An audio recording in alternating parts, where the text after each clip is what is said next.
We have returned.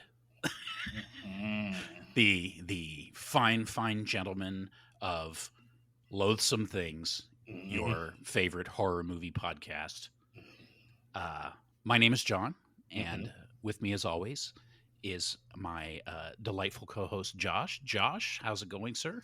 It's going good. I am excited to talk about this movie a whole lot. Me too. So, guys, today, John, how are you? I'm doing I'm well. rude. I'm doing well. I had some time away. Got to spend some time in the middle of fucking nowhere, and it was delightful. So I'm happy to be back. That is good. I did like the photos. It looked like horror movies that we watched. It actually kind of looked a bit like In the Earth out there. It did, actually. That's true. The whole place was pretty much just a giant horror movie set. Yeah. Did you find any stones sticking up out of the ground? Well, there were lots of stones because the entire area was formed by glaciers. So, oh, neat. There were rocks everywhere. Oh, you know the geology of it. That's awesome.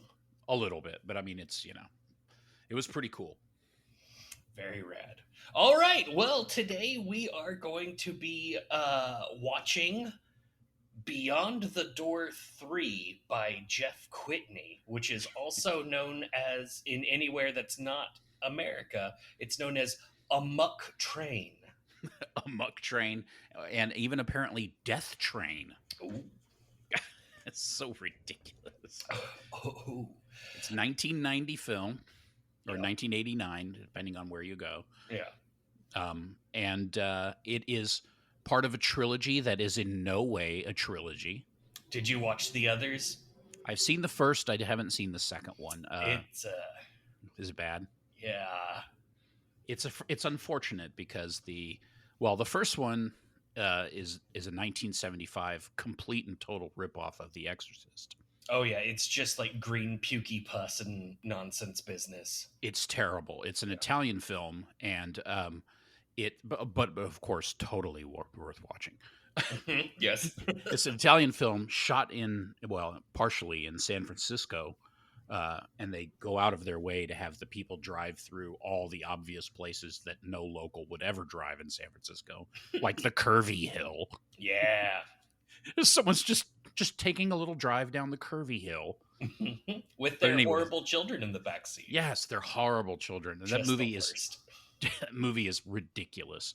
Yeah. And then the second one was in the U.S. was released under the title Shock. Beyond the Door Part 2. Beyond the Door Part 1 was actually a success. I don't know why. I know, which is why they decided to slap this name very rudely on what turned out to be Mario Bava's final movie.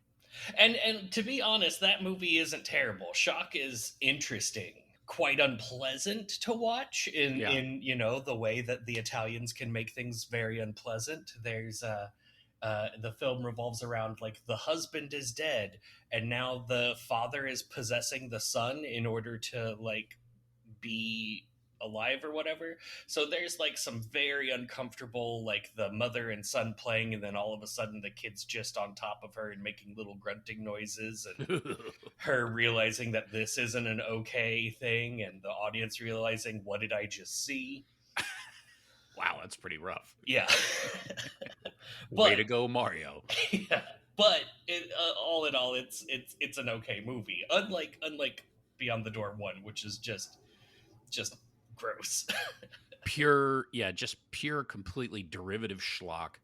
Very common in the 70s for Italian genre films to just blatantly rip off successful films, from somewhere else. Yep. And in this case, it actually worked. And it was so successful that they insulted Mario Bava so badly that he died. Insulted Mario Bava to death. When he released Shock. And then for some reason, which makes no sense, 13 years later, a movie about Satan and a runaway fucking train is made, and they decide to call it Beyond the Door 3. Yeah. It makes no fucking sense at all. Nope. It doesn't, especially because there are a surprisingly few number of actual doors in this movie. There's not a lot of doors. Yeah, it's not a door heavy film. No, really. It is, however, a smoke heavy film. Yes, lots of cloud chasing going on, and we'll get to that. It's great. You should just go watch it. It's not a great movie, but it is great to watch. It is super entertaining. It's just ridiculous. It's, as we're going to discuss, it's just, there's just so much lunacy in it, and just bad decisions and terrible effect. It's great. Yeah. Go watch it and then come back. I mean, you can listen to this. We're not gonna we're gonna spoil everything, but it's not gonna ruin the experience for you. It's not like you're gonna care. You're like, oh no, the ending, the secret ending. Yeah. They told me about the cool part. I've been waiting my whole life to watch this movie. So go watch it, come back, and we're gonna spoil the whole shit. And gleefully. Yes. John, what's the big spoiler? Oh my god. Everybody except for the main character, damn near everybody dies. Yep.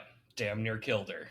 And pretty much any character of consequence, no, not pretty much, literally every character of consequence dies except for the main character. Yep. Yep. Oh, and the saint that she fucks. Yeah.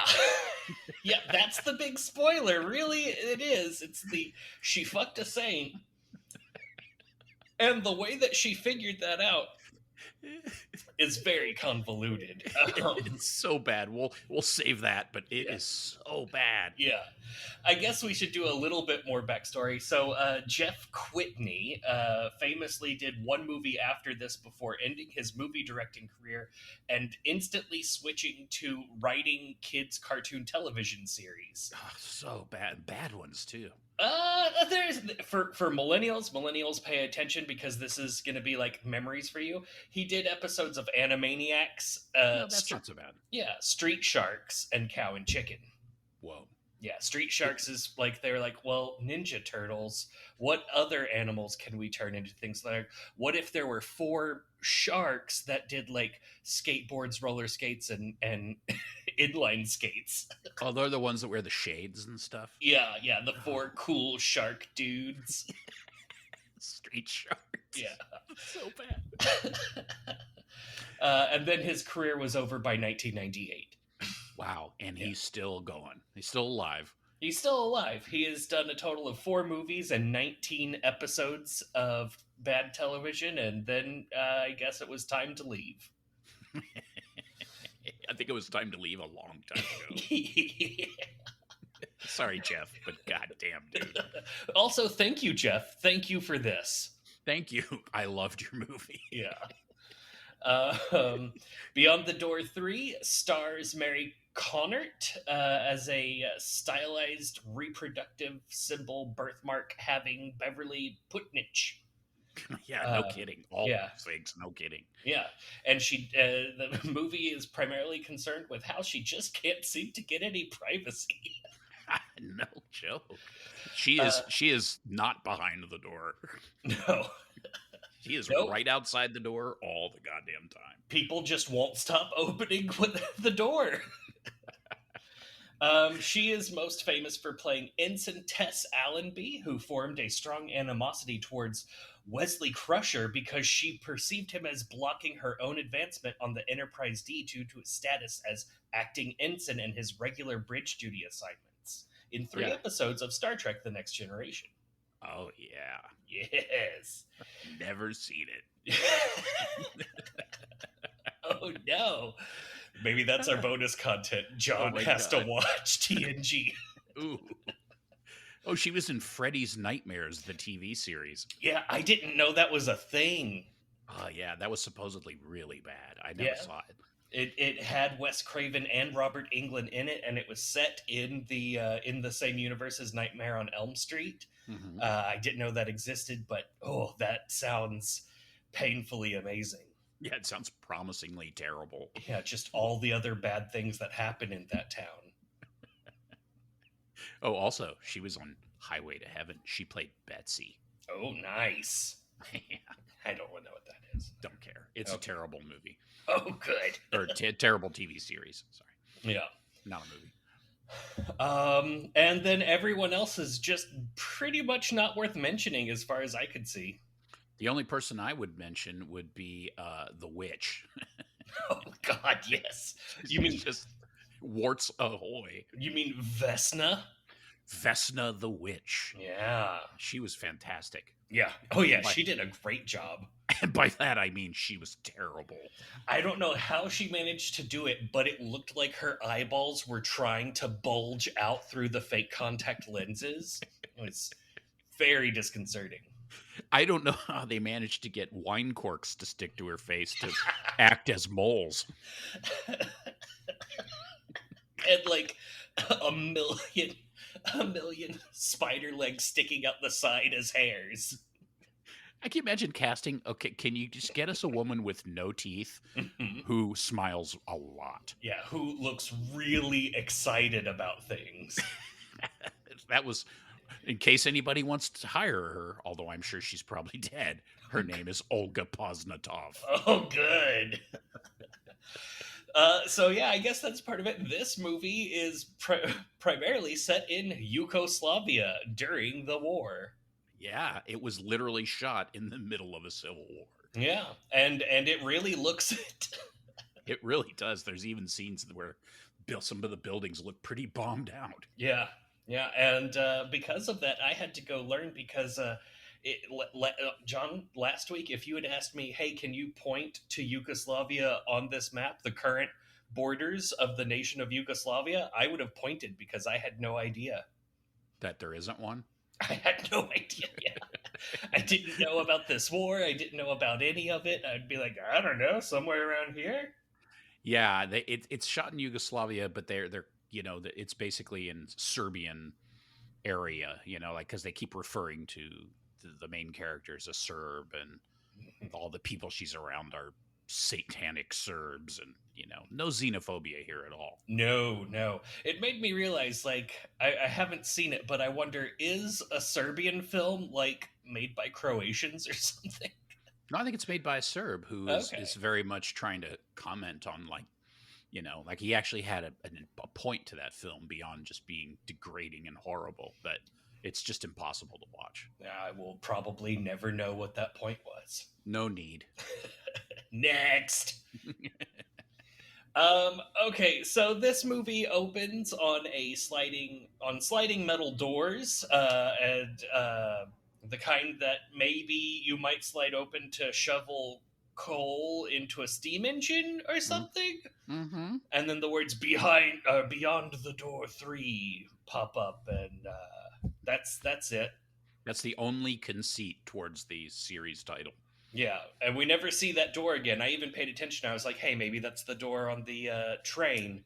Nope. That where you shovel coal in. No, it's not. It's just a door. It's just some slidey door that they must have shot at the last second. You see, it's part of the trilogy. Yeah, because the first 2 Beyond the Doors were so good. Let's do more door stuff. Let's do Runaway Satan Train. During the credits, there's a platoon of Southeast Europeans armed with clacky rocks that come into view and approach the camera over the crest of, like some grass. Yeah, it's Jeff Kwitney's very early on wants to establish himself as an auteur. Mm-hmm. Dispels that almost as quickly as he tries to introduce it. Yeah, because he's adult. For most of writing these notes, I had too quickly read his name and had him down as Jeff Quinty. Jeff Quinty. Yeah. Which I think if I'd made that mistake, I'd be okay with it. It wouldn't really matter. Yeah, it's fine. Quitney is probably not a real name either, so it doesn't matter. Yeah. Let's see. Next, the movie goes to the horrible witch that later we will learn her name is Vesna. Vesna. Yeah. And she has a mole that kind of looks like a giant piece of cheese that puffed up and blackened on the edge of a pizza crust. It's like somebody had made a buttermilk pie and cut off like a round slice of it and just stuck it on her cheek. Yeah. And it just magically is hanging there. It's just ridiculous. Yeah. Oh, that's where the button from my professorial jacket went. That's right. There goes the eraser from the world's largest pencil. And oldest. It has already erased so much pain. So much erasing. Vesna is playing a solitaire game of tic-tac-tarot. Very nice. And the first card is from the 1894 edition of the Most Eligible Serbian Bachelors Playing Card Deck. Oh, look, it's Grubst. Then across from that, she puts down the Beverly age 12 card and then trumps it with the Predestined, which is some baby.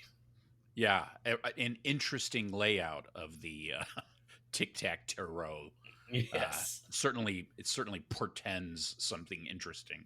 Yes, yeah. I wouldn't have chosen that arrangement, but sure. I play my game differently. That's correct. And you can see, so that helps. Yes.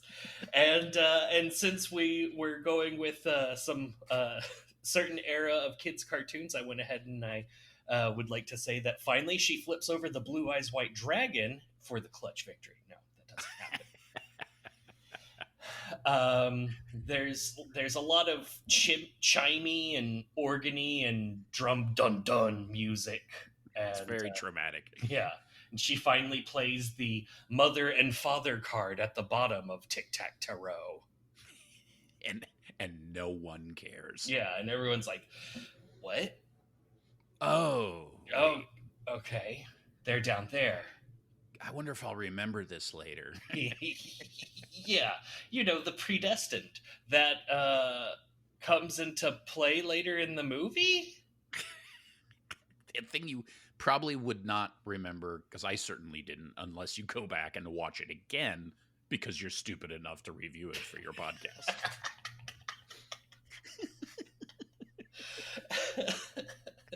Oh man, watching this through the first time, I was not paying very close attention and got very lost. And I was like, wow, whenever I watch this again and pay attention, I'll probably figure out what all this means. And man, that did not happen. I'm sure it'll make a lot more sense. Yes. Oh, no, it didn't. Oops. It makes even less sense. We forgot that part. Turns out my imagination is way better than the screenplay. And all of this, the witch playing the tarot cards that she made, her like horrible homemade tarot cards, is interspersed with a weird camera perspective walk down a horrible Yugoslavian aisle of some sort of black mass or sad wedding. Everyone has candles, even though there's a bright floodlight illuminating everything from what looks like a giant black curtain. Some people are dressed as regular old peasants, but many are dressed as a variety of priests, monks, and clerics. And they all have like this white, crappy pancake makeup on or whatever. So they basically just, it looked like a reunion, like an 80-year reunion of all the surviving members of the 1990s black metal bands. Ooh. Yes. Yeah. Everyone looked terrible. Yeah, this is what if the entire population of Yugoslavia was Dimmu Borgir. Which quite possibly is what Jeff Kwitney thought. Yeah, he's like, oh man, this is going to be great. It's totally going to resonate. And then finally, the witch Vesna plays the middle card, which is the Beverly's marriage card. Ooh. God. Yes, she's a soothsayer, y'all. Thankfully, that was the card she played and not, I don't know, maybe we'll just get a train to come through town. Let's make a good movie card. Yes. I don't know. It's so weird. And I don't know why Beverly age 12 is the card. Yeah, what did that have to do with anything? I guess you got some I don't know. That's when she hit puberty, I guess. I guess that's when she came into her menses. That's when she was ready for the plucking. Oh God, yes. I mean, God. It's horrible. Well, this movie is very concerned with her plucking. Yeah, no kidding. And so I guess this means that Beverly is not the predestined because that's something else. Yeah. But yeah. I don't know. And then the movie transitions. This movie has very strange transitions. It'll just transition to a different scene with no explanation, and it won't really matter. Yeah, it will. Yeah, no kidding. And it'll intersperse shots from different scenes for really no reason. It doesn't. There's no effect necessarily. Oh no, this movie does not achieve it. There are some times where the effects are quite effective, but achieving effects is not really its forte. No. But it transitions to Mrs. Curlman's freshman Balkan Studies class. Because that's something people take in Los Angeles high school. Yeah, freshman Balkan Studies. What the Mrs. Curlman? Yeah, Mrs. Curlman. I didn't catch that. That's great. Yeah, with the hair. She's got that Cher hair. She's got the curly hair. Yeah. And she's talking about how, it's great. You've got this opportunity for only $800 in 1990s money. You too can witness an ancient Balkan rite. And she's talking to her freshman class, and everyone in here is like 28. Yeah, no kidding. They are the oldest freshmen ever. Yeah. I could have believed that some of them were like high school seniors, but everyone in here is at least 6 feet tall. It's no shit. It's so stupid. And haggard. Haggard? Oh my God. She says that they're going to meet up with Professor Andromelech, which she says is a strong Slavic name. I can't even hear that name without laughing. Yeah. Professor Andromelech. Yeah, totally not the name of a horror movie bad guy. Nope. Not at all. Just a fine gentleman. Yeah. Teacher apparently knows Professor Andromelech because she has shiny eyes when she says his name. So ridiculous. Then we switch to the shower scene where we see a poorly painted, quote, birthmark on the naked midriff of a woman. We also see lots of underboob, which quickly pans up onto full-blown pink nipples, trying to make eye contact with the camera for a good long time. Yeah, lingers on that longer than the birthmark. Yes, it does. And then finally it goes all the way up to Beverly's face. We can no longer see her nipples, and she is staring down and looking very uncomfortable at being in this scene. Yeah, no kidding. Jesus Christ. Yeah. And just then, Beverly's mom opens the door and just stares at her. Just bangs right in. Yeah. Doesn't knock or anything. Nope. She just stares at her daughter like some sort of boobs trying to stare directly into a camera. She talks to Beverly in Serbian, and Beverly insists that she can't understand Serbian. Which, of course, we find out later was bullshit. Yeah. Yep. Like so many things in this movie. Yeah, that's a real Chekhov Serbian. God. Some stuff is said, and then they're at the airport. Beverly insists that the people she's going to Yugoslavia with are not her friends. Her mother gives her a weird, creepy ancestral book. Yeah, and then the whole time Beverly is like pissy and just grouchy and being a total pain in the ass. And then her mom gives her the book, and then out of nowhere she just says, "I love you, Mom." Mm-hmm. It was like, why? Because she gave you this shitty book that now you have to carry that whole thing all the way to fucking Serbia? Yep. Just add this to your carry-on bag. It'll be fine. Yeah, it'll be fine. I'm sure you won't read any of it. Yeah. And don't worry, this book plays an important role throughout the rest of the movie. Boy, does it pay off in the end, though. It's just an airport book, really. Well, it does show up later, and boy, am I gonna dump on it when we talk about it.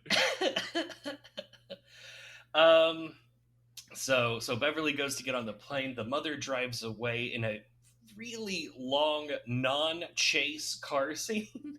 Yeah, a very relaxed car chase. Yeah, really. It's just a lady in the back seat of a yellow car. That's just a yellow car. It's not a taxi, and you can see that plainly. Yeah, and the guy driving is wearing a red fucking bandana around his neck. That comes later. That's after it changes. Oh, yeah, that's right. Because, at first it's just she's driving around. There's, like, rush hour traffic. You see an entire sequence of them taking the off-ramp and then, like, having to turn left at a red light. It's just thrilling. But then all of a sudden, the regular yellow car turns into an actual taxi. You can even see the upholstery that she's in, like, sitting on in the back seat has changed. And now the driver is seen, and it's like Crocodile Dundee's horrible uncle. It's like Clem Dundee. Yeah, he's got the red bandana tied around his neck like an asshole. Like some fucking 5-year-old who thinks he's a cowboy. Goddamn asshole. They're passed by a freight truck hauling hundreds of steel girders. Then an asshole drives near them, forces the truck to slam on its brakes, which allows a loose girder to final destination its way through the windshield and murder the mother in the neck. Yeah, because that was something that had to happen for a very important reason. It needed to happen. It was a pretty groovy effect, except it was just like fake as hell, but it was great. Oh yeah. It was great. You see it like go into her neck, and then her head just pops up, and you can see like the fake flaps of extra neck skin business, and the actor with like their arms waving around underneath with their head ducked down into the dress. It was so good. Yeah. It really, I have to say the gore effects in this movie are really, they're terrible, but they're so much fun. Yeah, they're highly entertaining. They don't look real, but I am so glad to have seen them. Yeah, I don't know I think Kwitney in his mind thought he was making something serious, and I guess he saw those effects as too campy or something, is the only thing I can imagine. But the whole movie is like that, and I guess he just didn't realize it because he's a twat. Yeah. Yeah. And there are some effects, like this is a good middle ground effect for this movie. There are effects that look way better than this. Yeah. There's also some that look way worse. Yeah, that's so much worse. Yeah. This is at least not one of the scenes where the violence is inflicted upon an obvious mannequin. Oh my God. It's so good. It's like, wow, he turned into a mannequin. How did that happen? You can just see his poorly painted eyes. Wow. It's just really bad. Okay. His finger paint? It's terrible. Yep.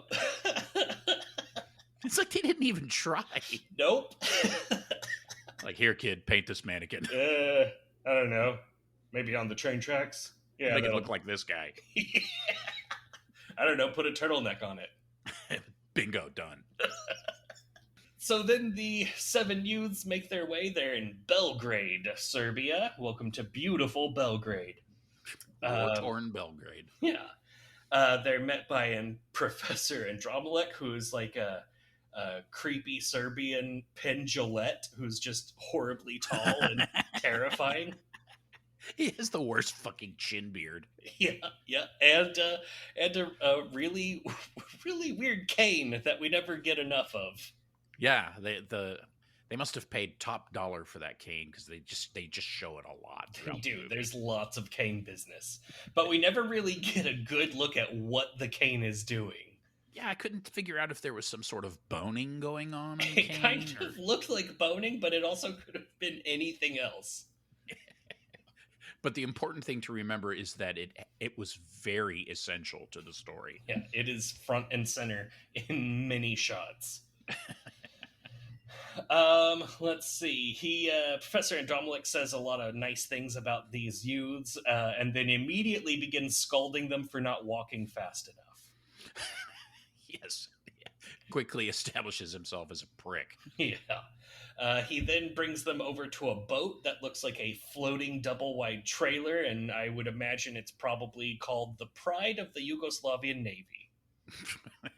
It's their finest boat. Yeah. We quickly learned that the professor knows Beverly's name, but not really the others so much, and he does not care about the others as much as her. No, and that doesn't seem to concern her in any way. Or them. Or them, yeah. But it just keeps getting more intense as the movie goes on. Oh, God. And right before they board is the introduction of the first of a number of midgets in the movie that have for no reason. Yep. He receives a telegram hand delivered by what I would imagine is Yugoslavia's own Willy Wonka. He is wearing a crazy bow tie and a purple double-breasted suit. As one do. Yeah. And he is a little person. Yeah. So the last person that they encounter when getting on the boat is a little person, and sure enough, when they get off the boat, the first person they will encounter is a different little person. Yeah, just I don't know, what was he trying to like make it. Who knows? That's so ham-fisted. It's like, oh, we want you to think that, these people are other and strange, so we'll use a person that's smaller than the average person. Like, what the fuck? Yep. What kind of crap is that? Yeah, it's very strange. And then, as far as I know, there are no more little people in the rest of the movie. Yeah, it's just those two, and they serve no purpose other than, I guess, to impress you with how weird they look, which they don't look weird. Yeah, because they're just little people. Yeah, I mean the one with the telegram is, just kind of dressed like the Joker. Yeah, he's dressed like an idiot, but I mean he just is a, we've all seen small people. It's not a big deal. Yep. Anyways, it's very strange. It's 1990, so yeah. What are you gonna do? Yeah, people have evolved so much since then. I made the note that so far they have traveled on planes, automobiles, and now a boat. And I'd like to pose the question, what other possible means of transportation could feature prominently in this film? I'm sure that's it. Yeah. The rest is probably just them sitting in one location. Yep. It turns out that the telegram is letting them know that Beverly's mother died, and the professor is like, oh yeah, fuck that. He just wads it up and throws it in the river while Beverly stares longingly out of a window. Oh God, it's so dumb. Yeah. So instead of telling her about that, he just goes in, and while they're eating dinner, he tells them about the passion play they're going to see while he fondles his weird cane. And talks about how it predates Christ, which makes no sense. Yeah. The one student that has half a brain questions him on it. Yep. He says it is anomalous, and it is about a virgin female, not no Jesus. No. Oh, and then because he says virgin female, everyone giggles because they're high school freshmen. And they've all boned each other except Beverly. Yeah.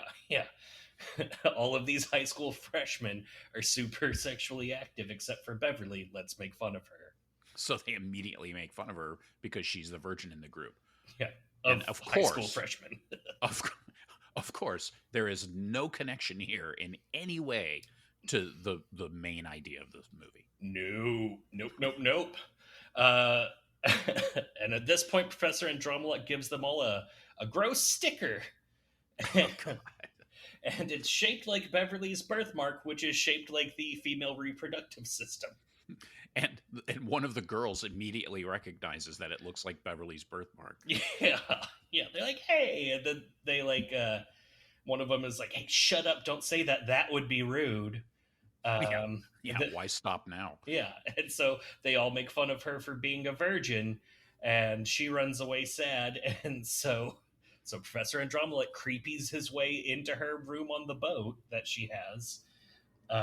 This is we really get an idea of how intensely tall he is because he just fills up the entire room. Yeah, I think he's 9.5 feet tall, if I remember correctly. Yeah. He talks about how cruel people can be. She says, it's not their fault, it's me. And then they hug. Ugh, they creep hug. Yeah, he is, oof. And then they're on the other side of wherever this boat does, and they debark, and there's the small person that helps them or something. I don't know. Yeah, I guess whenever they're getting on and off of a, relatively large boat of some sort, they need a small person there. Yeah, it for maybe no reason. Yeah, it's probably some sort of Yugoslavian tradition. Yeah. Or they saw them as people that were available for hire in movies and just decided to hire them. Hey, half off. We've got a budget to stick to. Half off. Oh my god, that's so offensive. Sorry, folks. It's so good. Oh my god, I'm gonna shit myself. Wee. Everyone debarks the boat. They start walking through the woods where drab locals stand staring at them motionless while being near trees. And there's a lighting filter that makes everything look purple. Everything is purple. It's very hazy. There's locals everywhere with white makeup on their faces. and they're just kind of just showing up as these people are being led through this muddy nightmare place. Yep. Yeah. Many of them are just standing openly staring. Some of them are like playing a half-hearted peekaboo game from behind stumps. Yeah, exactly. and Professor Andromalok is just like, welcome to beautiful Ophir. Yeah, it's really nice there. The houses are made out of like twigs and shit. It's just sticks. Everything's made out of fucking sticks. Twigs. They have definitely made a mistake. Yeah. $800. This is what you get for $800 in 1990. Yeah. Oh, good. Sticktown. This ancient rite should be rad. Fuck. Then he gestures to the peasantry and he says, "These people will show you all to your rooms. Beverly, come with me." No, that's not okay. Not okay at all. Don't let her go with him. Rooms. Beverly is taken to the witch's house, where she is the witch is introduced as Vesna, and Vesna is very happy to see Beverly. Yeah, she's a little too happy. Yeah, like she is. In lieu of a smile, she just opens her mouth all the way. Just gums it up.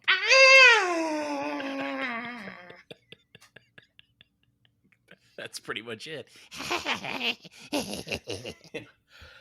Then the professor begins saying the words hot soup a lot. Oh my god. Hot soup? Beverly, you must have some hot soup. Come forward and I will give you hot soup. Here, I too will try some of this hot soup. It is delicious hot soup. That's some good hot soup. And come on, it's fucking terrible hot soup. Oh yeah, it's just yellow and watery with lumps.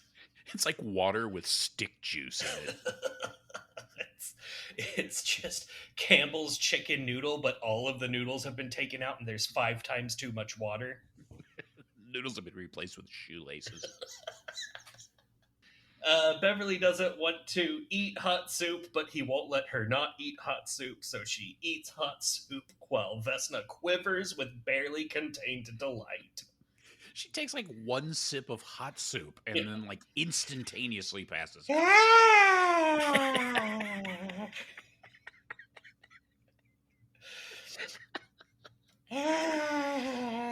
This is when the synthesizer business really gets going, while the townsfolk do like Passover tic-tac-toe and board up the doors on the hut that the youths are staying in. Yeah, just nailing them up with like they look like railroad spikes or something. Yeah, yeah. Oh, those are those. Yeah, it's those are handmade nails. Yeah, they're pretty rough looking. Yeah. Um, Considering their only tools were sticks, though, I think they did a pretty good job. that's true. Where'd they get the metal? Yeah. So Beverly is passed out, and Vesna grabs a handful of Beverly's now confirmed virginity while looking just so pleased. Oh, God, that's just horrible. Yep. Don't worry, it's not the last time that will happen. Yes. Just keep in mind that Beverly's body is really just up for grabs in this movie. Yep. Yep. Literally.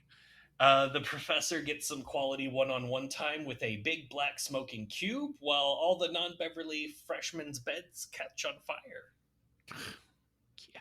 Yeah. So they're in a stick hut. Their beds start catching on fire while Professor Andromeda is doing nothing. And so they start... one kid won't get out of the bed, but the rest of them are trying to get out while the townspeople come out and they're clapping two rocks together, like in that opening credits scene. Yeah, and the other kids are basically pretty much making short work of escaping. Mm-hmm. However, the one kid who just is like entranced somehow, is sitting up in bed, magically turns into a mannequin and then burns to death. Yep. Just a not from one of the good stores mannequin. Yeah, it's like, yeah, exactly. Yeah, it's like the Five Below mannequin. Yeah, it is. And also, let's not leave out the fact he's the only black person in the group. Yep. Let's kill him immediately. Yep. Yeah, he's like a Burlington Coat Factory outlet mannequin quality.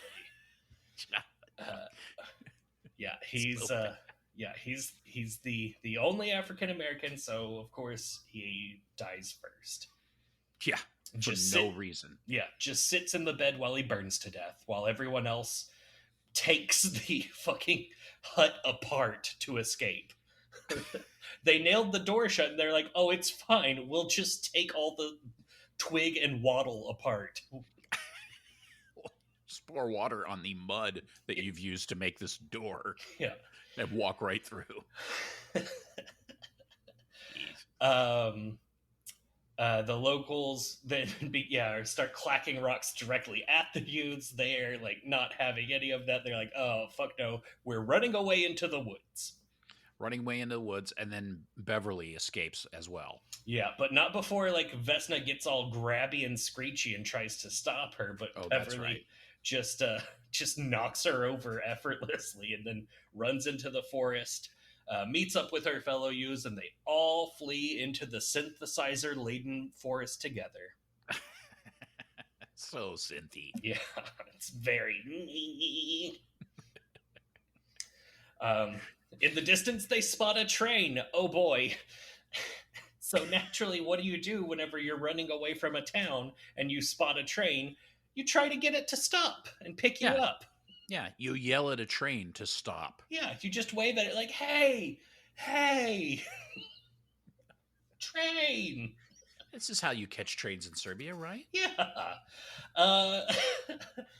Somehow that manages to get the train to slow down just long enough for almost everyone to get on the train.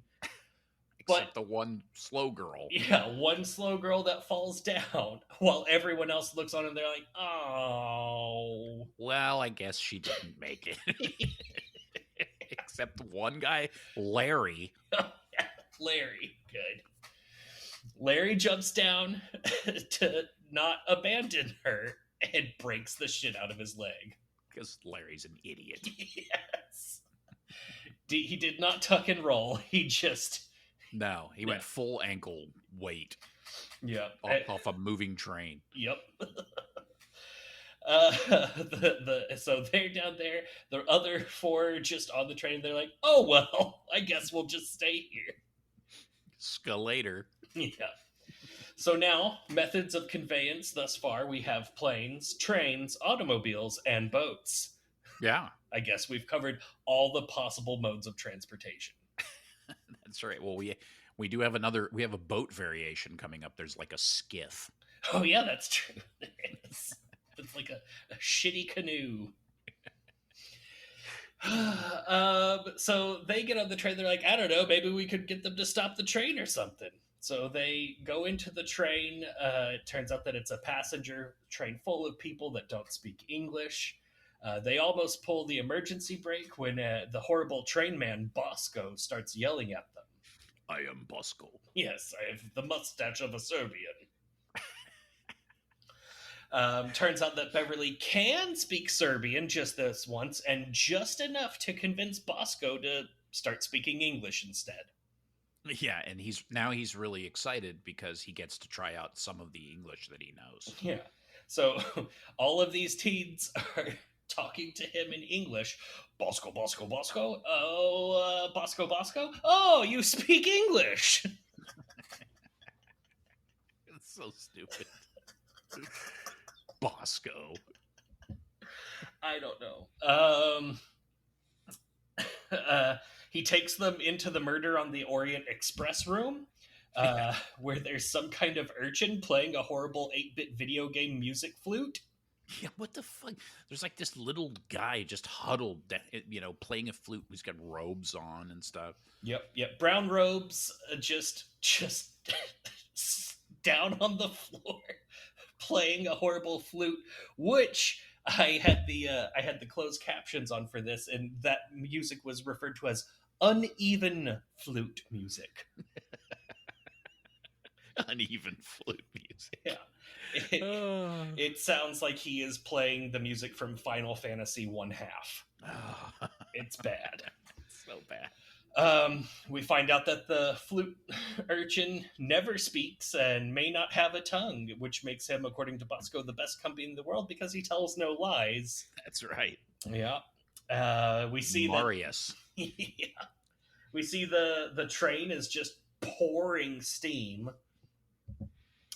For some reason. Just outrageous amounts of steam. Yeah, that train can really vape.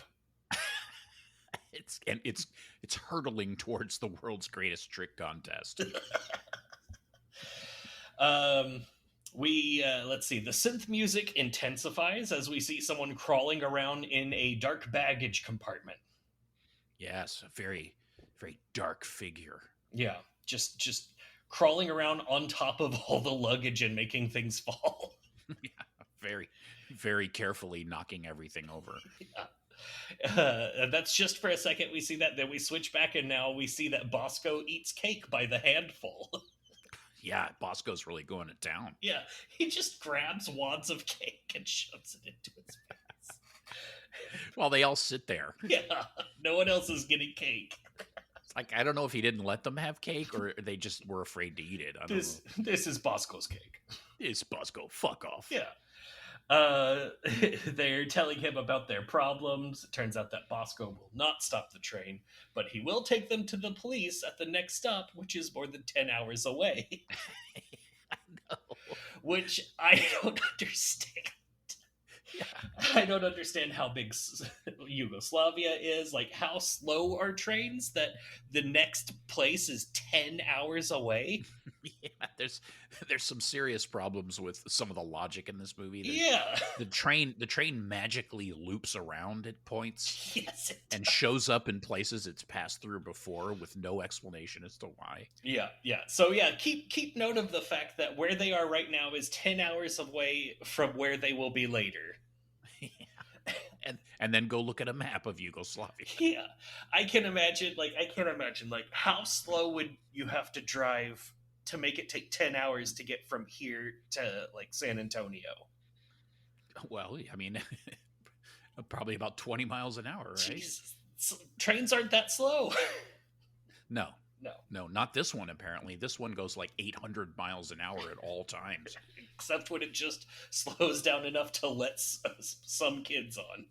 Yeah, exactly. And then speed up. It's so weird. This movie's weird. This train doesn't even need a fucking track, for God's sake. No, it does not.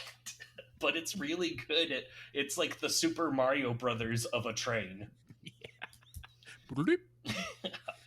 They ask Bosco if they ask, "Do you have a radio?" And Bosco thinks that is the funniest joke he's ever goddamn heard. It's a great joke in Serbian. Radio? Wow! No, he doesn't have a radio. There is no radio. No. Now we see it switches out in the woods. Our two leftover kids are being watched by townsfolk. Back on the train.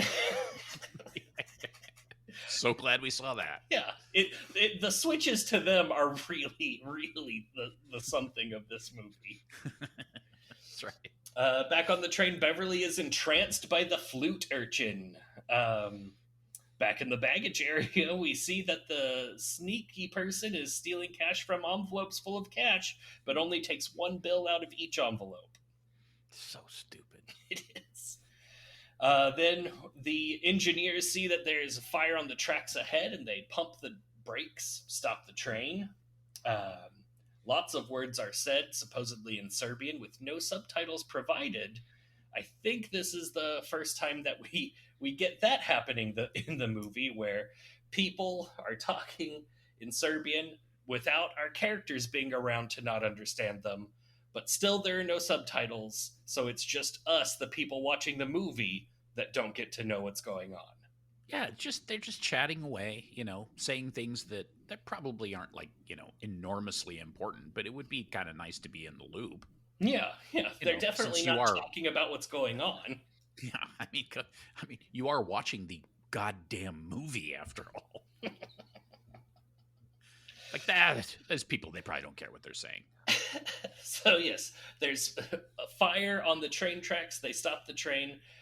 Supposedly they're talking about the fact that there's fire on the train tracks and what to do about it, but it is a mystery to us, the audience. Who can really say what actually happens? Yes. And apparently then what happens is Professor Andromelech's scarf attacks the engineer so that he'll be crushed by the train when it starts moving again. Yeah, they magically, I guess, the scarf magically wraps around the guy's ankle, mm-hmm. and holds him steady somehow, mm-hmm. and then the train magically just starts moving forward, mm-hmm. and he can't move because he's being held in place by a magic scarf. Yep. Enter disgusting gore. Yep. Yeah, it gets all squishy, and his head is being soccer balled on the front train rail. That was pretty awesome. Yeah. And totally not his head, by the way. Oh yeah, super, not even close. Super not his head, just some head we found. And the guy that shovels coal into the furnace is sucked into the furnace slowly over the course of several cuts. Yeah, it took like 9 hours to get that guy in the fucking furnace. Yeah. It did look pretty cool. They had the whole thing where it's on its side, and so he's like dangling, trying to hold on to like the door, and yeah. It was all right. But that's when we can clearly see that the door on the furnace of this train is not the sliding door from the opening credit sequence. It's very clearly a hinged door. Yep. A round hinged door. Yeah, the shots of the dude like getting crushed and then the other guy getting sucked into the fire hole they're like cutting back and forth, but it goes on way too long. It just takes all the energy out of it, really. And there's just a lot of that crap going on. But then after that, it cuts to, we see Bosco. He disconnects the trains. Like that, this part I didn't really get. Like, what the fuck is he doing? Mm-hmm. Why was he disconnecting the trains in the first place? Why were they so far apart? And why was he so fucking stupid that he couldn't tell there was a train coming up behind him, which turned him into a giant exploding blood balloon? Yeah, I don't know what was going on in many of these shots. I mean, the blood just looked like Kool-Aid. They didn't even try to make it look real. No, they weren't concerned with making things look real in this movie. They roll camera. Somebody throws a bucket of Kool-Aid in the air. Mm-hmm. They film it, slow it down. There's your shot. Got it. So yeah, Bosco's demise is getting crushed between two parts of the train that had separated and were now rejoined. Yeah. So okay, whatever. Yeah. Also, where the hell did all the passengers go? To that I never understood that either. Yeah, we never see those passengers ever again. We also never see the two like flat freight parts of the train that the kids jumped onto. Those are gone. Yeah. There are lots of shots throughout the rest of the movie where it turns out that this train has three compartments: the engine, the baggage area in the middle, and the passenger area. Oh well. Yeah.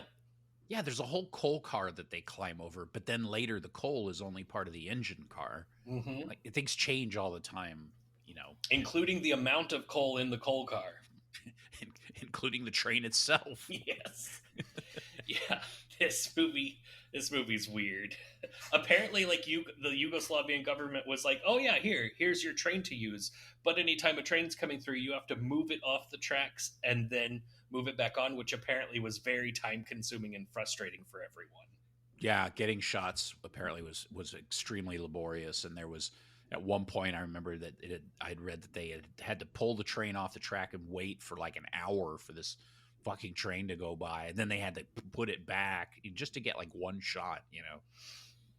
But they could use the train as much as they needed, but they had to go through all this nonsense to get their shots. Yeah, nonsense, like actual trains doing actual train business.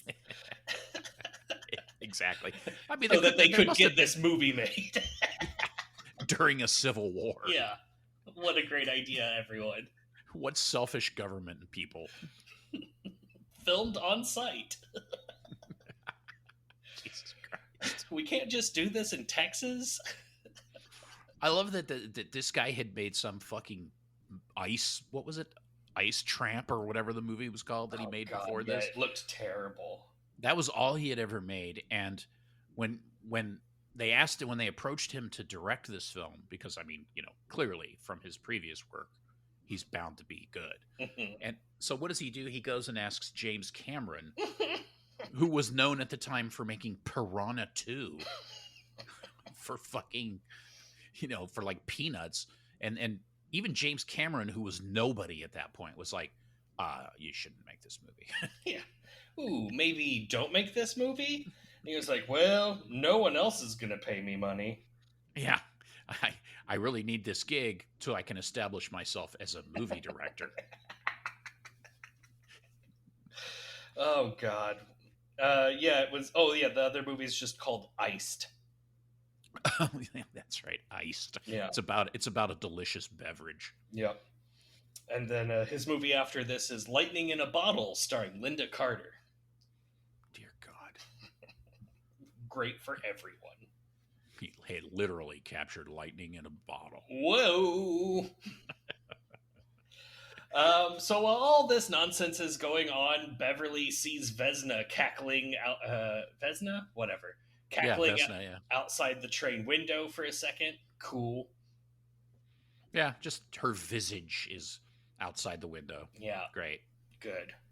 And then we see a girl dressed like a World War I pilot watching Beverly as Beverly moves towards the engine room.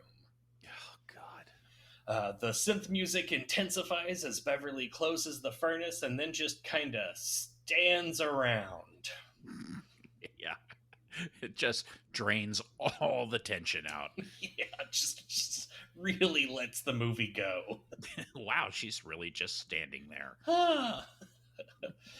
At some point, Professor Andromelech begins to psychic into her mind with a horrible multi-voice psychic talk that she also talks back in. Yeah, why does she have the multi-voice psychic talk? Because that's how they're communicating, I guess? I guess so. Except the symbol for his communication is a blinking bright red light bulb that casts no light when it isn't on camera. Mm-hmm. Mm-hmm. Okay. Yeah, and it's like on the radio. It's like on like a radio or something. I don't know what's going on. Yeah, it doesn't make any sense. Yeah. He gives her some horse shit. Every time he opens his fucking mouth, it's some fucking horse shit. Where he's just like, "This is your destiny, Beverly. This is the great ceremony. It will be your coronation. Yes. The prince mocked you. Marked you, not mocked. Yeah. My master Lucifer. It's like, dude, shut the fuck up. Yeah, it's going to be her coronation as the Princess of Darkness. I did think that was pretty cool. I was like, all right, if you're gonna, yeah, okay. Yeah, that's true. Princess of Darkness. And I did appreciate the fact that he told her that all her friends had to die. Yeah, yeah. She's like, but why? Why can't you just let them go? He's like, no, they all have to die. She's like, but why? They all are gonna die. Yeah, no reason really. Yeah, just shut up and think about your sacred mark. That's right. So she says, I will die before I go with you. And I put, oh man, this sucks. It's just really bad, her yelling lines in an empty room. Yeah, good stuff. She then she yells out, I know I'm going crazy. You'll have to prove it to me otherwise, she yells at the empty room. Mm-hmm. Then all of a sudden she sees a bald, pale woman giving birth to a goat dragon demon thing, which is honestly a pretty neat shot. It's far and away the best shot in the film. It's extremely strange. Yeah. It's her mother. Yep. All in white makeup, bald, looking very strange on her like back on her butt with her legs propped up, and she's birthing a black wet goat. Yep. It was amazing. Yeah, it's really fucking awesome. Like, damn, dude, that's your money shot right there. Yeah, it is a high point of this movie, and it just lasts for like a second. Yeah, let's not wear out our welcome. We have plenty of time to show toy trains. Yeah, wouldn't you? yeah. You don't want to show the cool thing too much. It wouldn't be as cool as my fucking train set that I've been wanting to put in a movie my whole life. Look at this wet gravel. Jesus Christ. Oh. I know I'm jumping ahead, but god damn. Yeah, jumping the tracks there. Whoa. Back to the other youths. The next morning, they're like eating breakfast or some shit. They're like, oh yeah, I haven't seen Beverly since last night. Yeah, crepes, anyone? Like, what the fuck? Like, nothing. It's no big deal. Yeah. Switch to the other two youths on the ground struggling through what is now the swamps of beautiful Yugoslavia. Yeah, it's clearly Yugoslavia is the worst place ever. It looks terrible. Then now it switches to we're at a train station with a guy that can only be described as not Bosco. And he is waiting for a train to arrive, and there's a bunch of people on the train thing waiting for the train to arrive. And there's a momentary scare where maybe the little boy that chased his ball out onto the tracks is going to be pulverized by the train, but he's not. Nope. And the train doesn't stop, and everyone's angry, and that scene's just yeah, that's done. And then that guy he was wearing a red hat, very official looking. Mm-hmm. Goes and calls the next guy, and then we get this wacky Serbian guy yelling over the phone in Serbian. Who the fuck knows what he's saying? Yeah. And it's vaguely confusing because it is actually kind of relevant to what's going on, but you have to kind of piece it together because they never fucking tell you. Yeah, they never tell you what it is. Whole phone conversations going on between multiple people. So he calls someone, I call that guy the captain of trains. They have a conversation. Then the captain of trains, you see him run away, and he finds who I assume is the admiral of trains. Yeah. Who is taking a shit and is coming out of the bathroom. And then that guy has a conversation with not Bosco. All of this in Serbian with no subtitles, no idea what's going on. People like the captain and admiral of trains had a conversation describing what's going on, and it's just nothing. Nothing given. It's just like 4 or 5 minutes of people running around, grabbing phones, station to station, speaking Serbian. Nobody has any fucking idea what they're saying. Mm-hmm. And then at one point, I love that one of the guys is on the phone, and the other dude is in there, and he's swatting away the smoke because it's clearly bothering the actor. It's just like, you can tell he's like, Jesus Christ, what is with this fucking smoke? That was so great. Yeah. That's method acting. Yugoslavian method acting. It's just like, fucking hell. I think my character would not like smoke. There is so many smoke.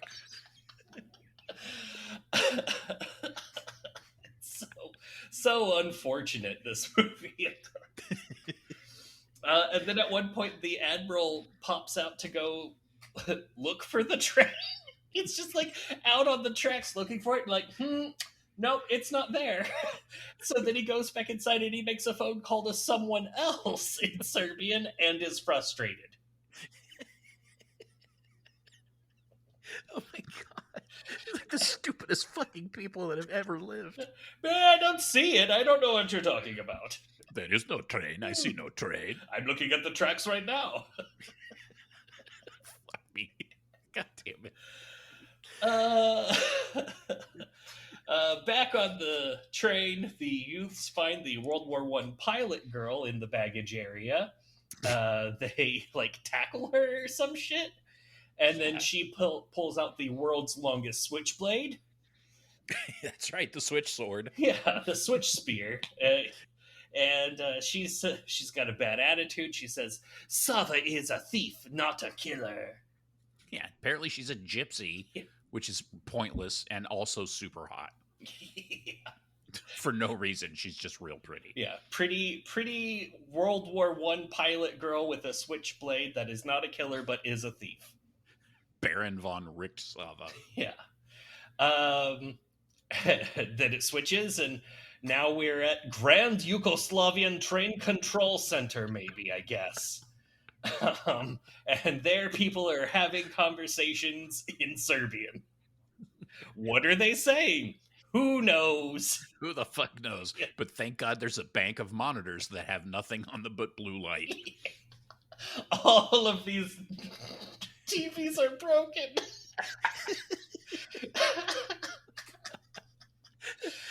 Which kind of falls in line with the kind of plans they have for stopping the train. Yeah.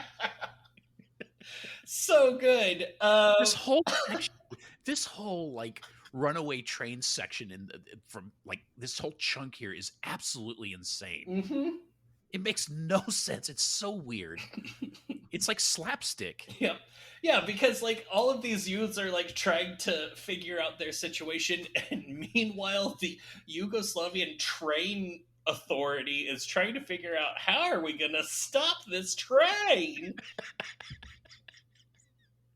Oh God, I keep thinking of parts coming up and I'm like almost losing it already. Oh God. Then it switches back to Sava and the youths, and she tells them their friend is up in the engine room. They slowly climb over all the coal, and that's when one of them is like, "There's no one driving the damn train!" They pull her up out of the engine room while Sava fucks with parts of the connecting bits that make things be together. They're like, "What are you doing?" She's like, "I don't know. I can't do anything." I know, it goes nowhere.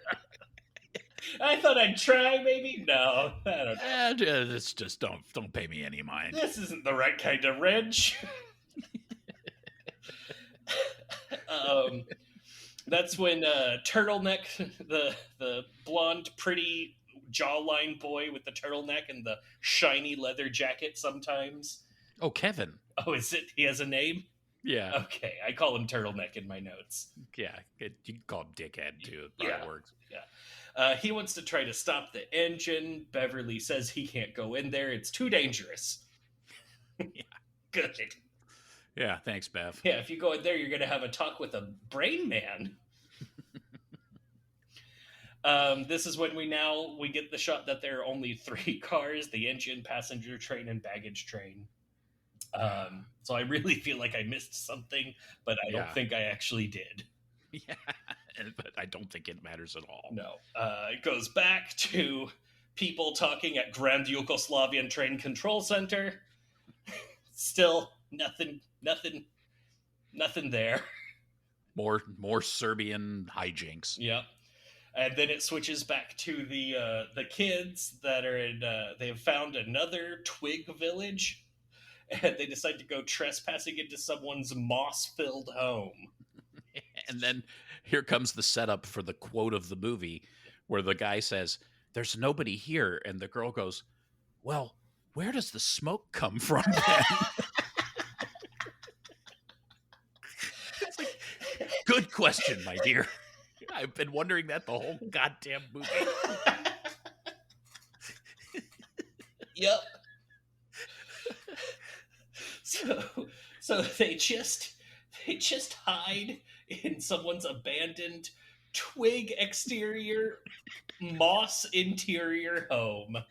It doesn't even block light. It's so badly built. No.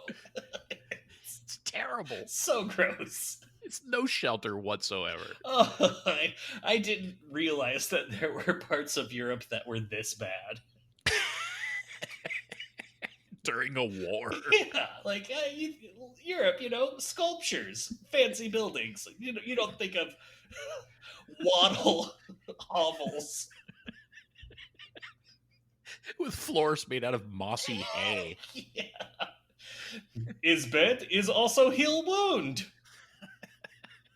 Like, hey, look at this. I didn't know moss grows on hay. Yeah, shove this into your forehead flap and you'll stop bleeding. Hey, guess what? This country sucks. Let's fight over it. Oh my god. Back to the train. The youths talk while all this starts. She has a crate that's marked explosives. Because that's handy on a train. Yeah, just go in the back and get the explosives crate.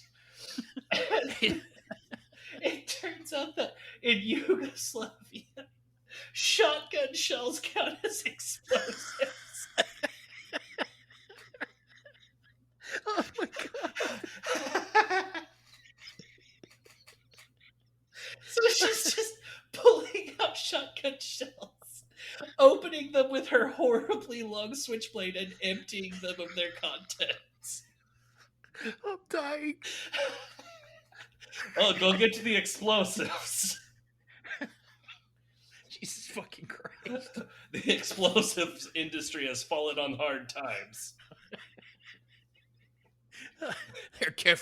These explosives are carefully packed away in tiny little plastic tubes. I love that this means that someone was like, well, sir, we can't get explosives. Well, then how will we fill the explosives crate? It's a standard piece of equipment on a Yugoslavian train. The one that says explosives in English.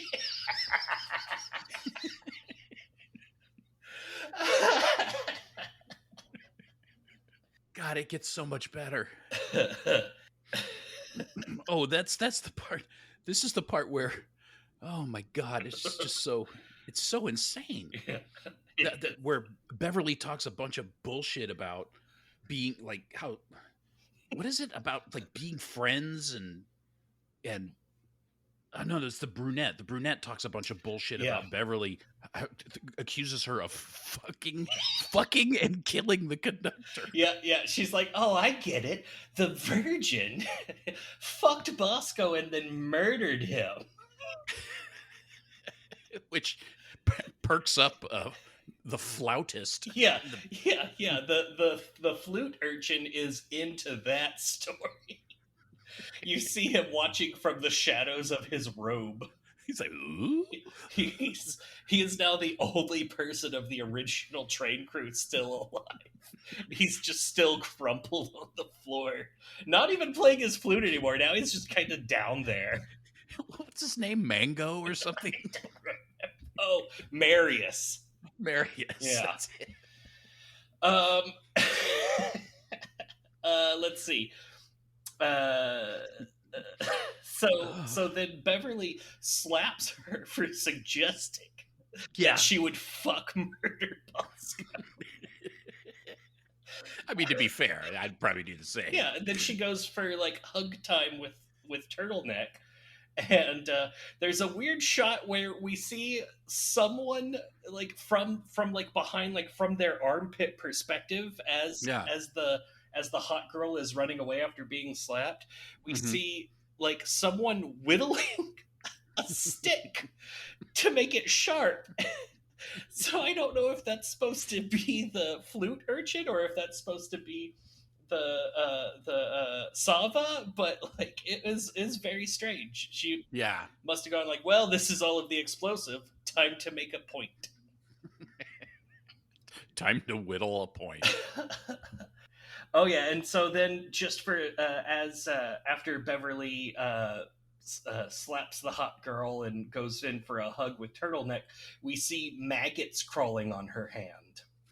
Yeah, that was pretty gross. It was gross, and it's the special kind of maggots where like their butt end sticks to your skin, and then the rest of them just flop around.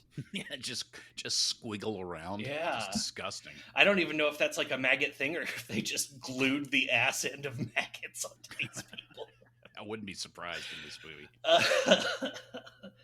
And then after, I guess, hugging Beverly, Turtleneck goes to tell off the hot girl, and she's like, yeah, I kind of flipped out for a second when I accused that girl of fuck murdering Bosco. I don't know what came over me. Yeah.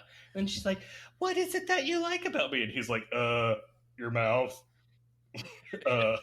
You like your mouth. Yeah. You're pretty. Yeah. It's like, oh, okay. And she's being all coy with like not showing her face during all of this. Yeah.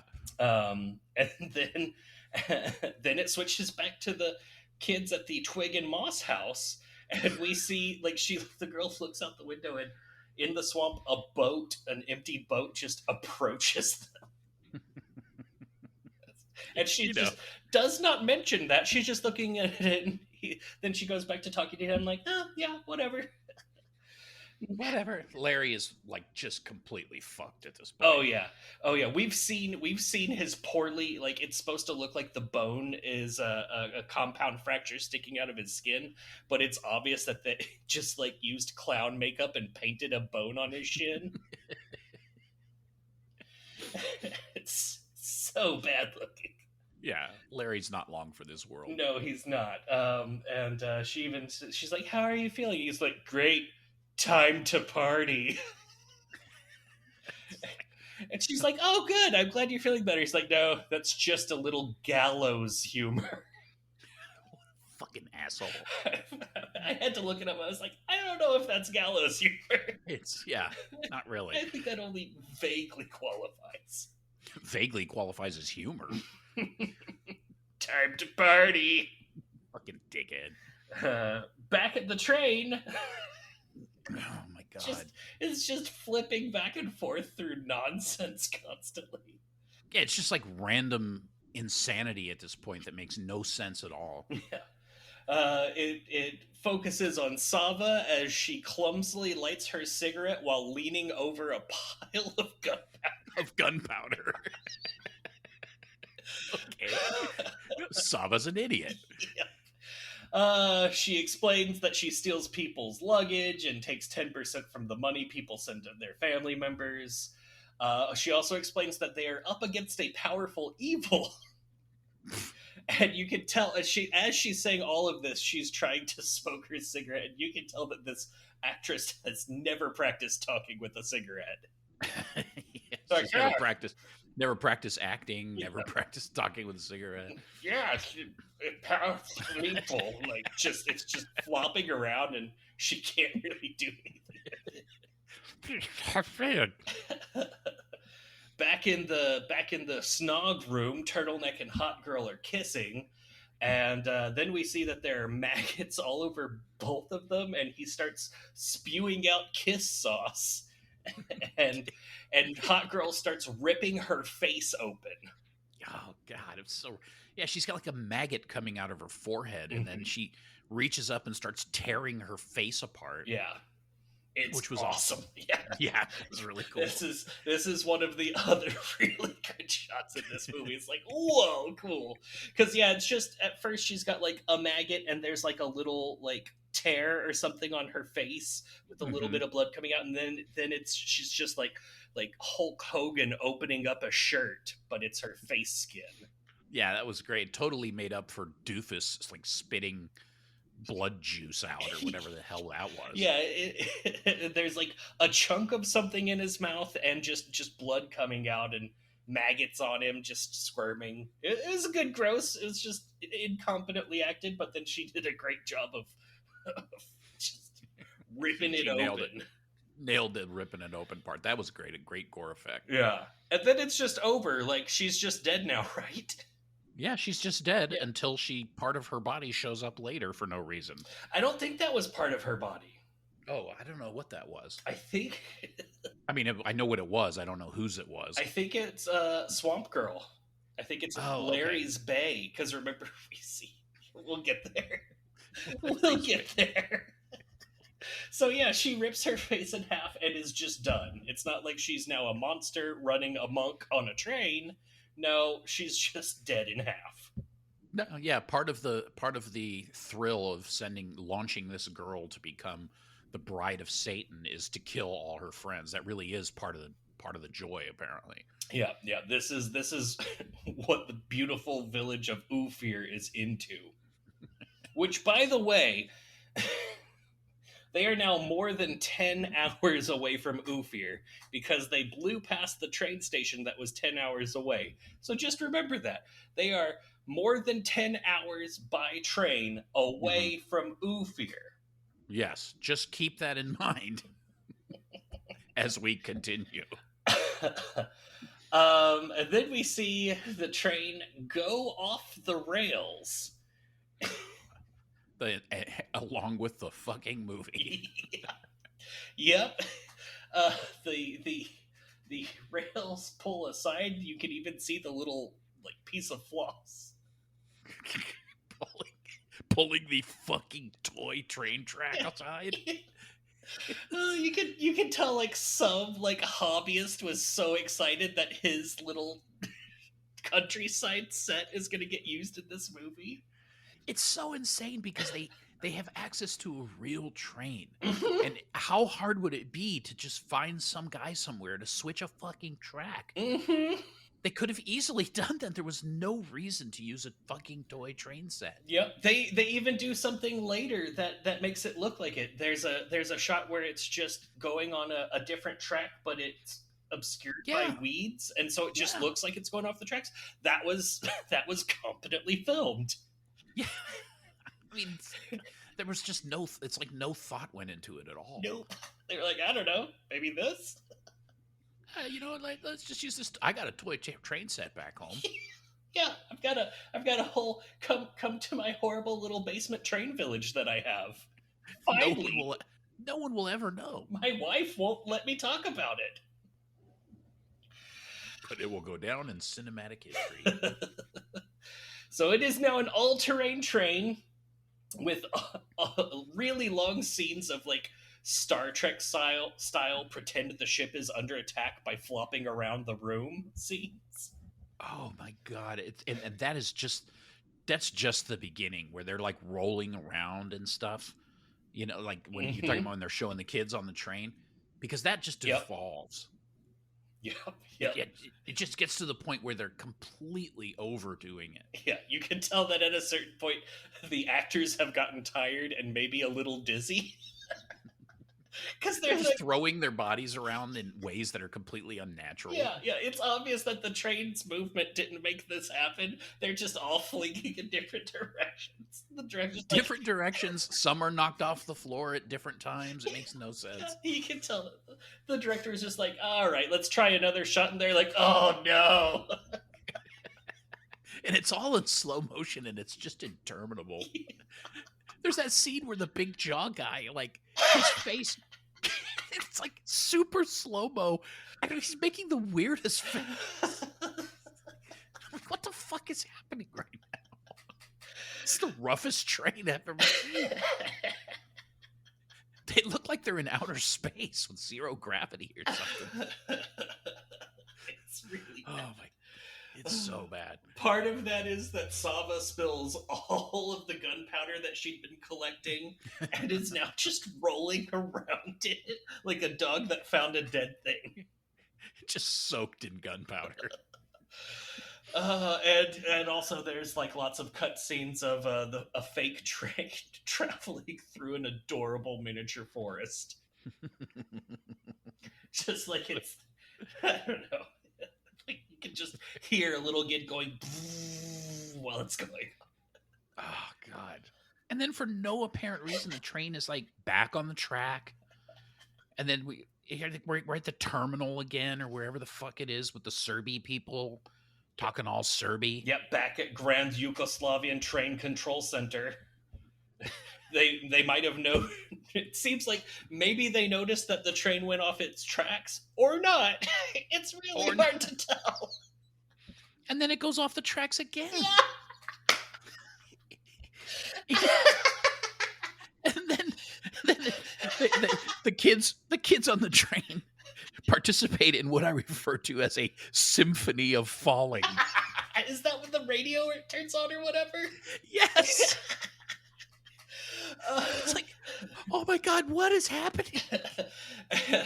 And during all of this, meanwhile, back in the swamp that is more than 10 hours away from here, the children have gotten on the little boat that magically appeared for them. Back near, like as far away from where the kids got on this train as two people can travel when one of them has a broken leg. So, not very far. I'd say probably no more than like 3 or 4 miles away from there. Yeah, maybe, yeah. Yeah. Meanwhile, this train has traveled more than 10 hours away at train speed. And guess what? I really love that the second time the train goes off the rails, you see this horrible shot of the train and all of the gravel that's supposed to be on it. Like it's supposed to be like rocks that are holding the rails up. But it's just like obviously wet, little tiny gravel. And it just pushes through it like no. It's so cute. It's like watching a kid play with his train in the sandbox. Yeah. It honestly brought up like, oh, I want to go watch Gumby feelings. Fuck, it's not like that. It is exactly like that. That's what it is. It's that. It's someone pushing a fucking train through sand.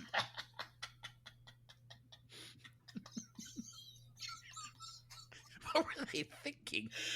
And so then all of a sudden, like a hatch opens in the train and a very old style radio appears, and classical music starts playing, dramatic classical music, and it's really hard to tell if that radio is playing it, and if those youths can hear it, or if that music is just for us, and it just so happens that we saw a radio.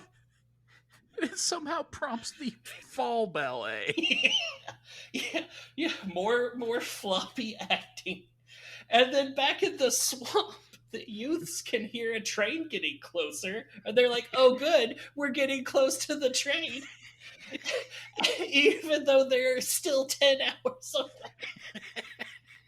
10 hours behind the train, hurtling towards them. Yeah, and they can whenever it's on their screen, you can hear the same classical music, but it sounds like it's in the distance or something. But you still can't tell if they can hear it. It's so fucking stupid.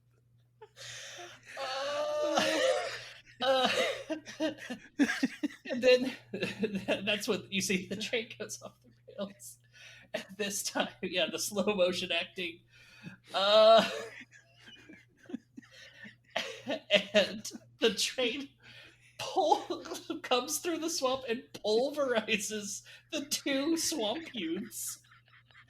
And we see her head has popped off and is just tumbling through the air. So this train had to take an entire detour to travel through a swamp to annihilate these children. And having done that, having accomplished its task, it gets back on the tracks. It hops back on the track.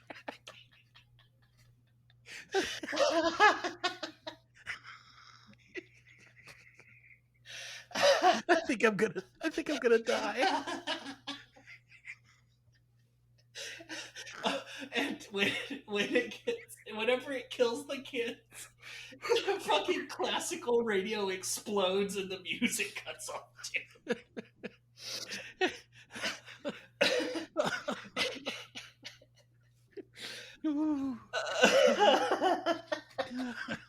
And you don't see it happen, and you don't ever really get confirmation that it happens, but I think that girl's head is the one that Beverly gets later. I think it popped off and then landed somehow dangling from the ceiling of a train. Over Beverly. Yeah, like some sort of whatever the fucking thing is, mistletoe. Like a blood pinata. Yeah. I like my note for that whole section. My note is, how does this work? It's just like, what is happening? It may be the worst scene in movie history. What a vicious train. At this point, you might be asking yourself, what's controlling the train and making it do this? Don't worry. There's no explanation. We got you covered. No one knows. No one knows. Back at Grand Yugoslavian Train Control Center, people are talking possibly about what they just saw happen on the control monitors that are all broken. But unless you're Serbian, you'll never know. No way to tell. That's when, back on the train, apparently, Beverly has retired to a room, and we see a close-up of a gory, decapitated head with, like, guts dangling out of the empty wound at the bottom, and it is dripping blood down directly onto Beverly's boobs. And she's just laying there with, like, having no reaction. Yeah. Until finally she decides it's time to get up, grab that head, carry it around by the hair, and show her friends. Hey, y'all. Yeah. She says, I killed Melanie and Larry. Her name's Melanie. I don't know why I didn't remember that. She also says, I killed Christy and Richard. I'm destined to kill all of you. I didn't know. I won't anymore. And that's when we see that she has slit her wrists, to which the two dudes jump into action to save her like a couple of actual people. I always thought that was a good scene. Yeah, it was strange. I was like, wait, now they care? Yeah, they're like, oh shit, we have to prevent her from bleeding to death. Jeez. Yeah, Turtleneck didn't seem too concerned about that whenever his girlfriend or whatever ripped her face in half, but now it's like, uh-oh. Yeah, you have to credit Turtleneck with making a great recovery from his girlfriend. Oh yeah, did we even see him like tell anyone about that? No, I don't think so. I think he just mentions later that she's dead or something. Oh yeah, and she's dead. Oh yeah, Christy, she's dead. Yeah. Oh my god. Then it jumps to just a bunch of Yugoslavian people are working on a train track. Just either putting it together or taking it apart. It's really hard to tell. But I mean, you have to assume that it's in the dialogue that you never hear. Perhaps someone might have mentioned something about what's going on here. Wouldn't that have been convenient? Fortunately, when you see what's going on, it still makes no sense. I was like, what the fuck was that? Okay. Then it switches back to the train, where Sava appears to be like wrapping some sort of shitty Christmas gift, and Sava is rebombing. Yeah, and she is no longer dressed like the Red Baron. Now she's just wearing a nice sweater. Yeah, she's just a nice young lady. Yeah. Just looks Who like makes bombs? yeah. And then all of a sudden, now she is dressed like the Red Baron again when they all are in their engine room. So at some point, she like de-costumed and then re-costumed really fast. And then she's like, "Oh yeah, this thing, it's a bomb. So good, there's a bomb. Back at it. Yeah, I wonder what the plan is with this bomb." A bomb, which really makes no logical like sense at all. Like, why? What the fuck do you need a bomb for? What are we going to do with this bomb? Hey, everybody! I made a bomb. Yeah. Oh, good. Oh, good. I'm glad that we in exposition we talked about what plan that is part of. I'm so glad we've killed everyone in sight. We're on a runaway train, but fortunately, you've made a bomb. Yeah. Then there's like a scene where they're trying to jump from one car to the next, and Turtleneck, he slips a little, and then he's between the cars, and he's like, "Help me! Don't let me die! Help me! Pull me up! Don't let me die! Help me!" And then like chains move or something. Yeah, chains break because apparently they're connected by chains. Yeah. That you never see except when they break. Yeah. So chains break or move or something, and it rips him in half. It just varies. He doesn't let go. He just instantly rips in half. Yeah, he is just now the top half of a mannequin. The worst. With the most awkward head motion. Yeah. A very, very, very fake looking mannequin with like bright, like crayoned on eye color and just like Barbie hair. But you know it's that guy because he's still wearing the red turtleneck. Still got the motherfucking turtleneck.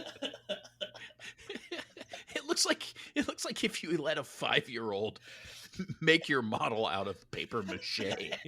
I think we'll probably make that shot be the like main picture for this episode because it is really gloriously bad. It is intensely horrible. Oh man! And so he's just like now down between the two train cars, dangling dead, guts hanging out the bottom, and then it falls, and it falls really fortunately, and it looks pretty cool. Where it falls on the tracks, and so the train like decapitates it with its head on one side and its body on the tracks itself. Yeah, that was a great shot. Yeah. They're like, "Oh yeah, this time the mannequin fell right. That was good."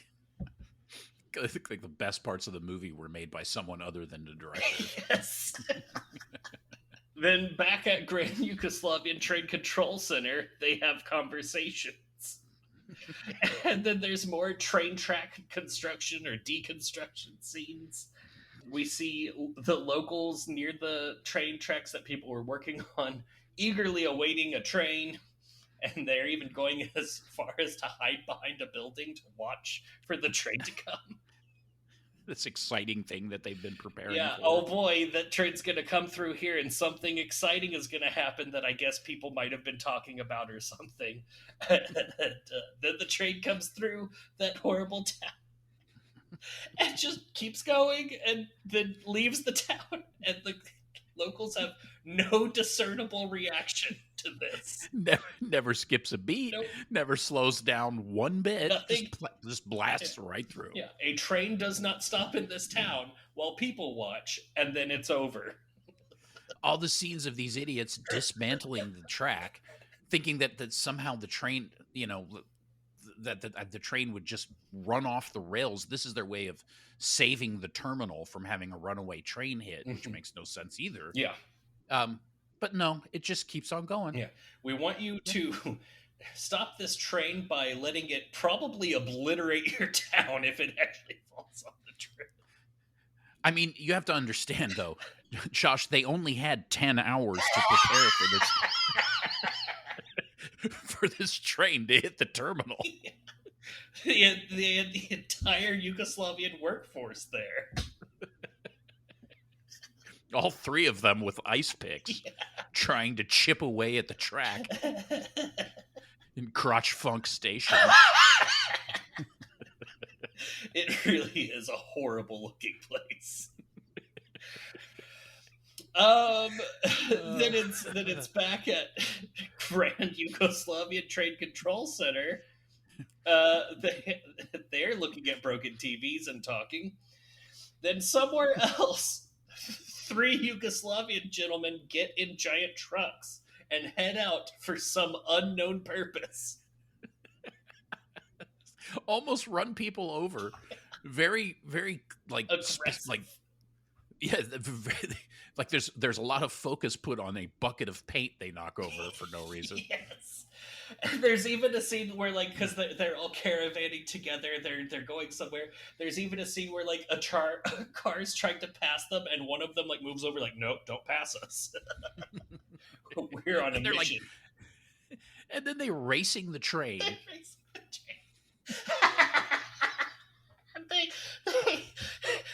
They're trying to intercept the train, but the train cuts them off at a completely predictable point where the train tracks cross the road.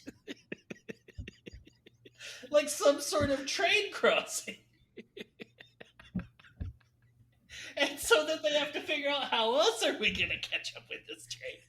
So I know. We'll warp time so that we somehow are magically ahead of the train. And then we can park our trucks on the fucking rail. Jesus Christ. There's even like a train car chase scene where you see like the car is like speeding up and like now it's going faster than the train, and then the train is like, oh hell no, and then it starts going faster. It's like a fucking Bugs Bunny cartoon.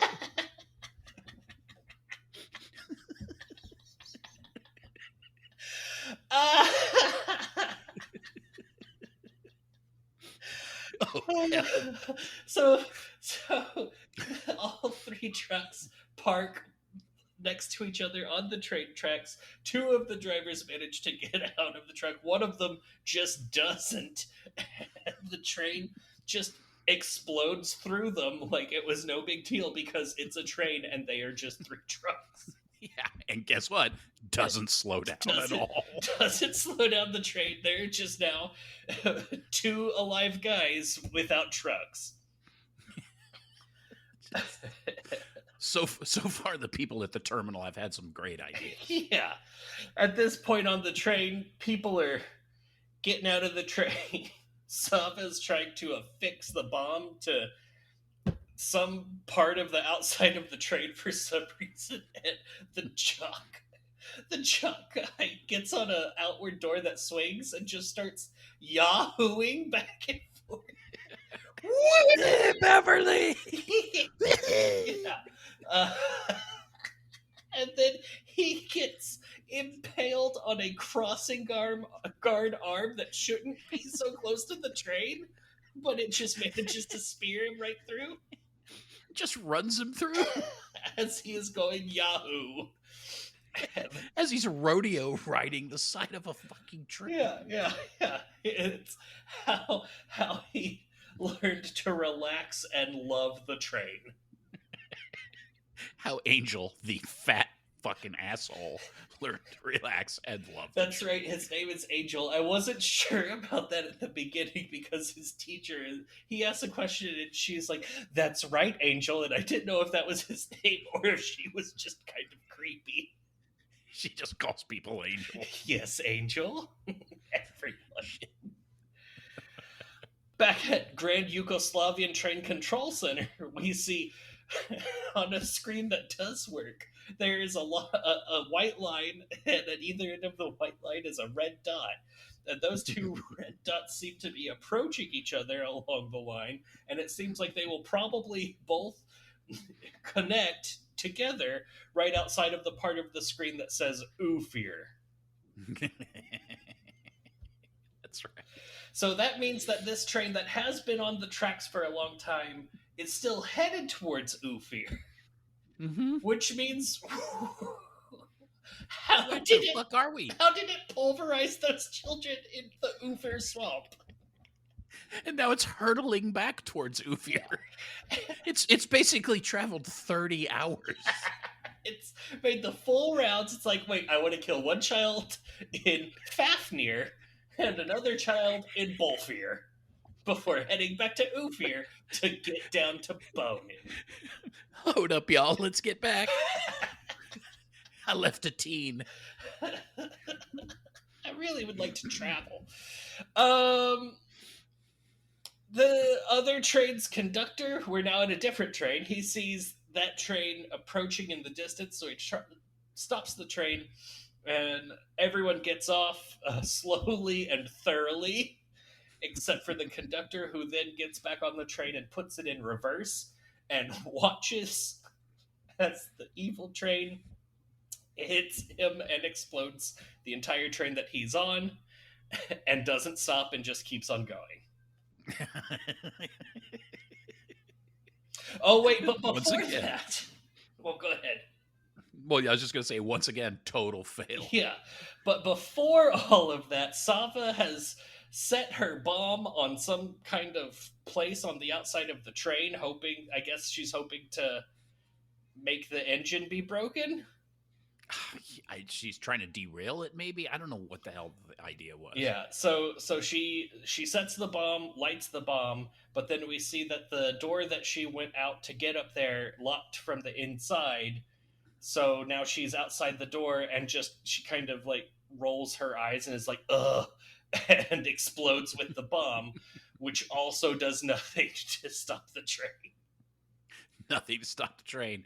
Just kills Sava. So Sava, the cool Red Baron dressed thief that is possibly the badass of this movie, dies by blowing herself up, which we should have known because she'd been playing with explosives for a long time and lighting cigarettes over them. Bomb it took her like an hour and a half to make of movie time. Yup. That's the end of Sava's story. And guess what? She never needed to be in the movie. Nope. It would have been added fine. Absolutely nothing. Nope. Beverly wakes up to the sound of clacking rocks because the train has stopped just on the tracks outside of Ufir. How fun. You can see the peasants emerging from the foggy woods, and they are all clacking rocks. She decides that the best course of action is to close all the curtains and then curl up and hide from the overwhelming noise of clacking rocks. If I could just point one thing out here. Yeah. The woman that wrote the screenplay, her idea was to have a runaway train movie. And her idea was to have this train is out of control, but it's also a supernatural thing. And they try all these things to stop it. They're freaking out. It's super tense. But let's make sure that the people who are trying to orchestrate all of these interactions with the train don't speak English, so no one knows what they're saying. And then ultimately, let's resolve this by having the train just stop. Yeah. And that's the end of that. Yeah. That's my runaway train movie. Yeah. Not just stop, but stop at the very place that we first got on the train. So 900 hours ago. Yeah. In a straight line. There's just this it's a story about kids that go to see an ancient rite in a village, and then at some point they get on an evil train that kills everyone and then brings the only one that needed to be there back to the village. So this is a movie about a creepy cult village, but also somewhere around the entire middle of the movie, it's a demon train movie. That's right. Yeah. This movie could have been 4 minutes long and told the exact same story. It's like, what if The Wicker Man was about a dude that went to the Summer Isle to investigate a missing girl and then got on a demonic train for like an hour and then came back and then the villagers burned him?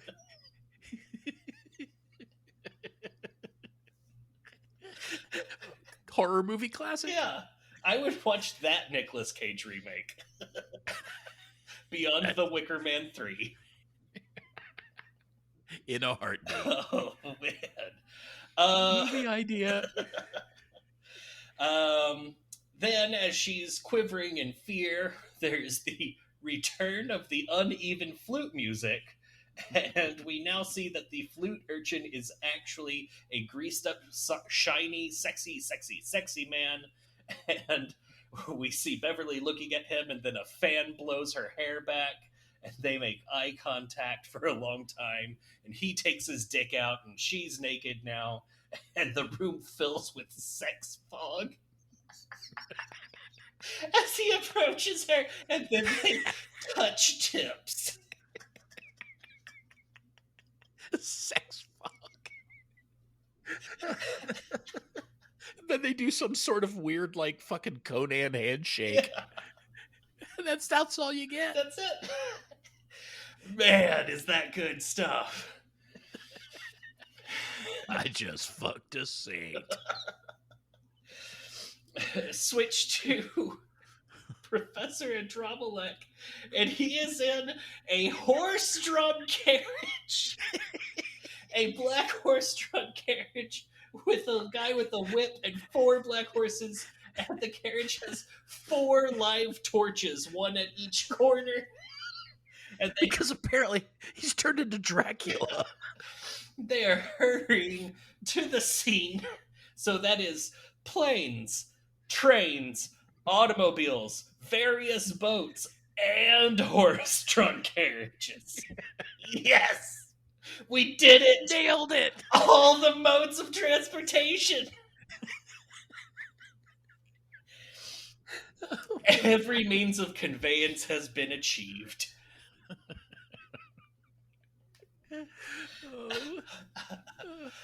He gets out. He gets out of the horse-drawn carriage, where peasants are having a clacky rock rave, and apparently they have redressed Beverly in a fancy Hollywood funeral attire. Yeah, what the hell? Yeah, I don't know where they got that dress, but it's like see-through, so you can really see her birthmark. It's very strange. Like where did they keep that clean?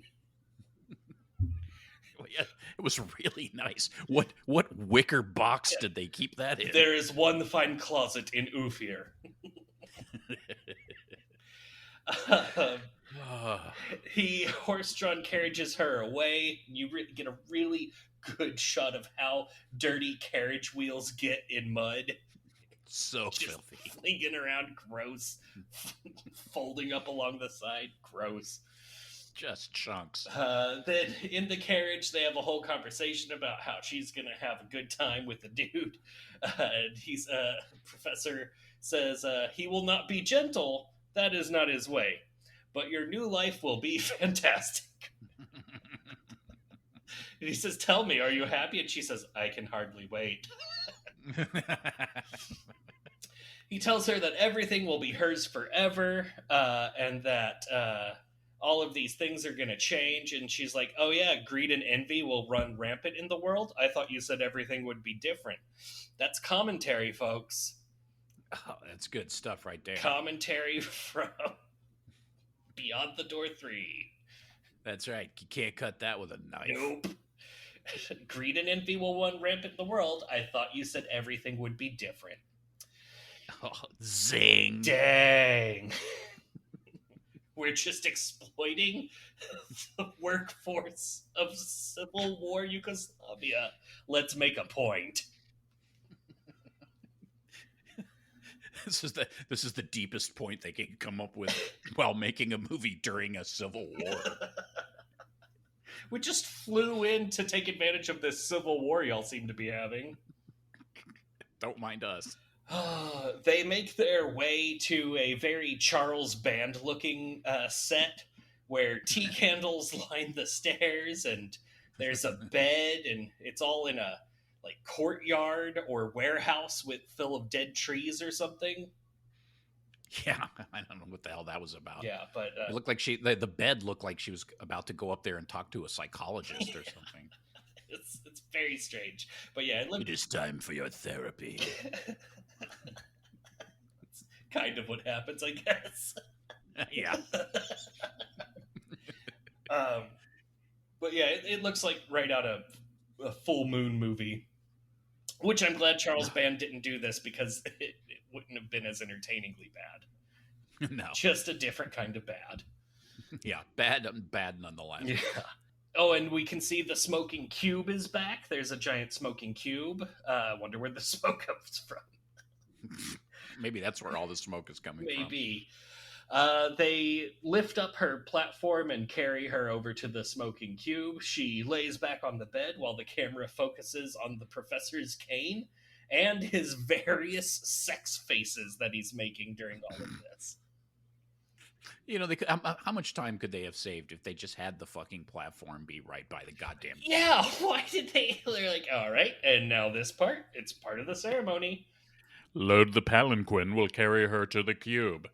Kill all of her rude non-friends and then carry her across the threshold. Oh, maybe that's it. Maybe it's okay.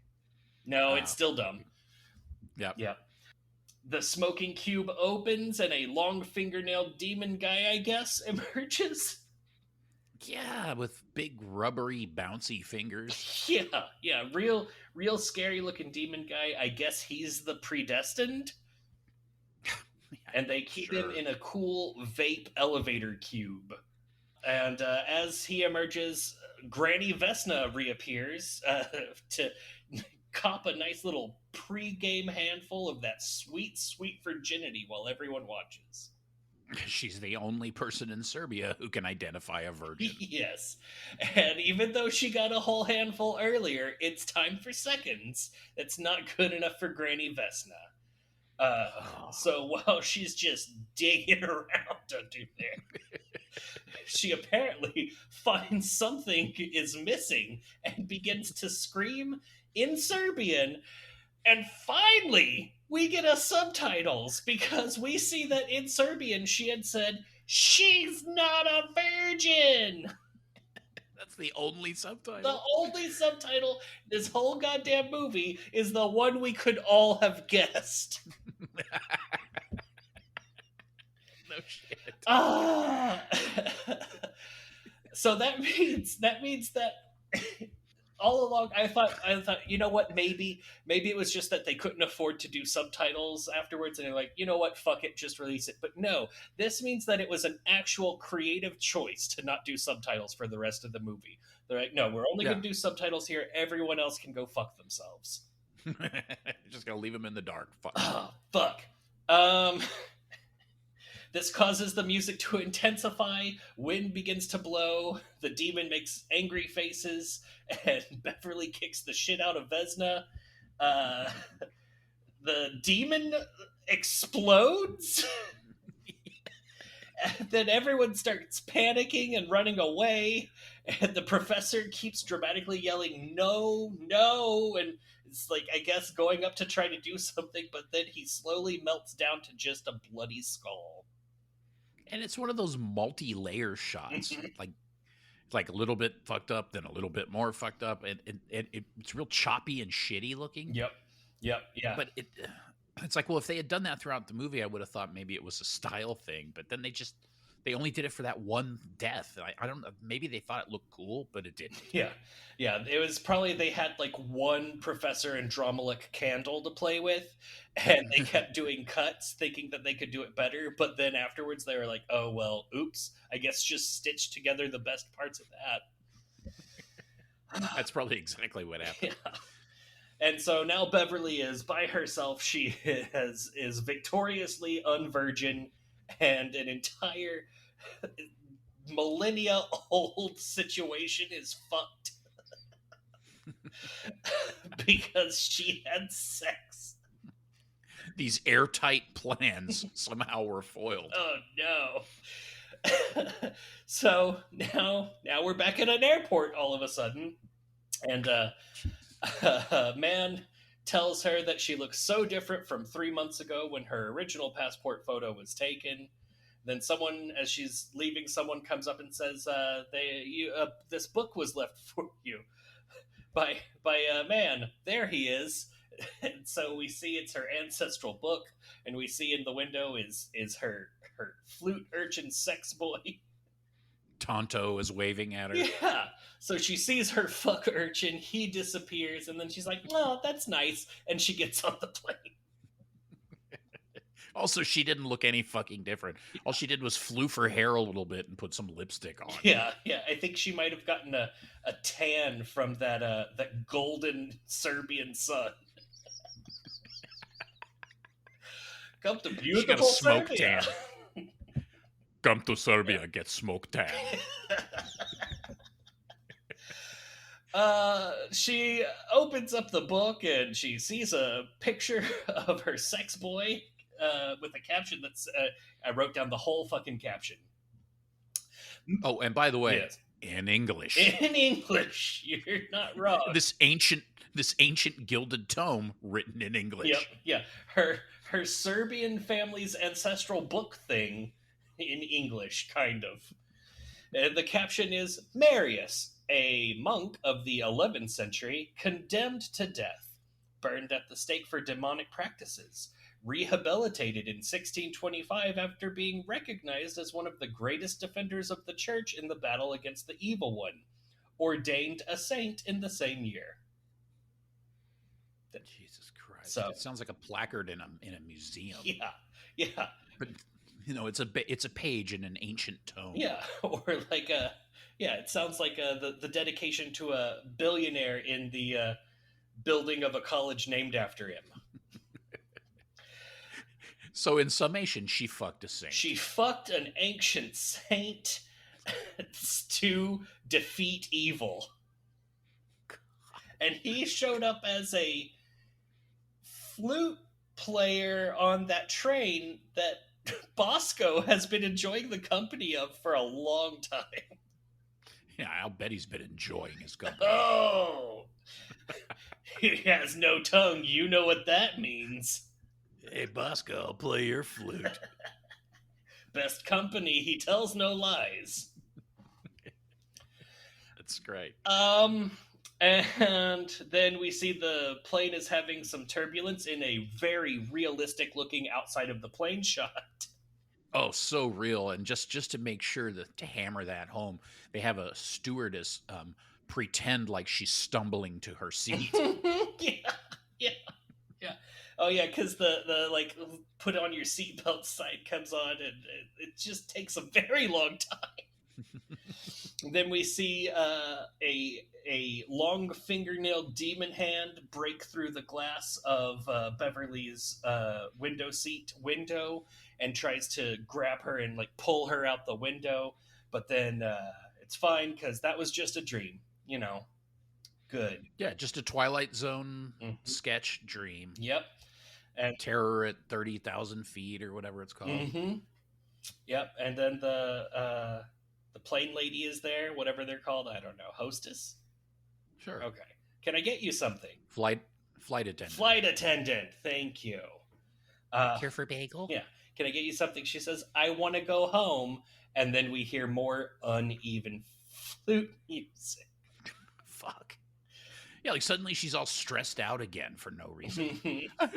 I want to go home.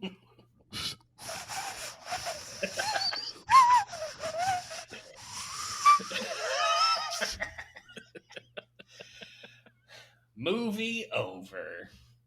Credits roll. Life ruined. I could see the sequel to this whenever she gets back to America and finds out finally that her mom is dead. I know, she never did find that out. And has to explain to all of those other children's parents why she came home and they didn't. They're probably going to be waiting at the airport because I guess she got a round trip ticket. I don't think she just like magically bought a new ticket. So where's Angel? Yeah, where's my horrible son? Where's my fat curly-haired son? Yeah, she's gonna be like, oh, that's right. I wish I was back in Yugoslavia. Never thought I'd say that. Fucking hell. Oh my God, John. Yes, sir. What did you what stands out to you about this movie? Oh my god. It just gets more and more insane until it hits this frenzy of lunacy that like is trying really hard to hide itself as an actual movie. But it's just the mistakes that are made, like the toy train and the bad orchestrated falling and the leaps in logic with absolutely no attempt to even vaguely explain. Just they just render it like it turns it into some sort of bizarre classic. Yep. Yeah, I will say, like, this is probably the most I have ever enjoyed a truly terrible movie. Like, it is, there's plenty of it's so bad it's good movies, but this might be the most bad it's good. It's incredible. I mean, there is one fantastic shot in it, the weird mother goat birth scene, Mm-hmm. which could have easily been in a movie like The Witch or something like that. Exact shot could have been used in those movies. Yeah, she didn't even mention, like, the taste of butter. That's right. But yeah, just overall, this movie is absolutely insane. I mean, it's bad ideas, bad direction, bad acting. The whole thing is just terrible. But it's so insanely fun to watch. Yes. Yep. Yeah, it is. I don't know how it achieved it, because this movie could just be insufferable. Like, it could. I don't know, but it really does. It, like, hits all of these great notes, and it keeps you on board. Like, oh well, I do want to see what happens next. Yeah, if you're the kind of person that has movie night and has a bunch of friends over or something, and you guys have a bunch of drinks, Mm-hmm. this movie would be perfect. Yeah. Oh yeah, yeah, yeah. That is a good. Oh, there's going to be so many good drinking games, probably. Oh God, I mean, God, Christ, if you were able to listen to us basically wheeze our way through this episode, give you give you any indication of how outrageously hilarious this movie is. Yeah. Yeah. Thought I was gonna piss myself there for a minute. It's really good. That is to say, this movie is terrible. It is fucking terrible. Yeah. There's I guess there is a little artistic goodness in a few shots. Like yeah, the demon goat birth scene was good. The girl ripping her face open was all right, I guess. But Yeah, some of the effects, the opening shot, I guess, when the people in silhouette come over the hill was kind of okay yeah, in a weird clunky way, but overall just tragically terrible. yeah, I never want to hear people clacking rocks together again, because some of those shots were prolonged, and it really got annoying to listen to with headphones on. Yeah, and you thought the kid in The Empty Man with his teeth was bad. Oh yeah. Yeah, this is the wet teeth movie. This is so much worse. Oh God. So yeah, let us. Well, no. Here, John, if you had to give this movie a rating out of 5, Yeah, rating 0 through 5, whatever those things are, what would that rating be? I think I'm gonna give it 2.5 things, just because it was entertaining, but it would be criminal to give it 3. Yep. I agree. I ended up giving it 2 out of 5 loathsome things, Mhm. because it's half of that is just from it being so entertaining, Mhm. but it having, like, no artistic merit or place of historical significance within film. Like, it is a very poorly made new movie that somehow managed to be hilarious. Yes, and it has some scenes that are problematic to say the least, and it has some overarching themes that are extremely racist and horrendously xenophobic and just so not only that, but just the way that the film was made, the circumstances under which it was made, all of it is deeply offensive. Yeah, highly exploitative and Yeah, not I mean, okay. this part of the world was going through essentially a cataclysm. I mean, we're talking about like attempted cultural genocide, and thousands of civilians were killed, and these idiots go over there and make this stupid movie where they basically just reduce Balkan culture to a bunch of idiots that live in stick huts and hit rocks together. Hmm.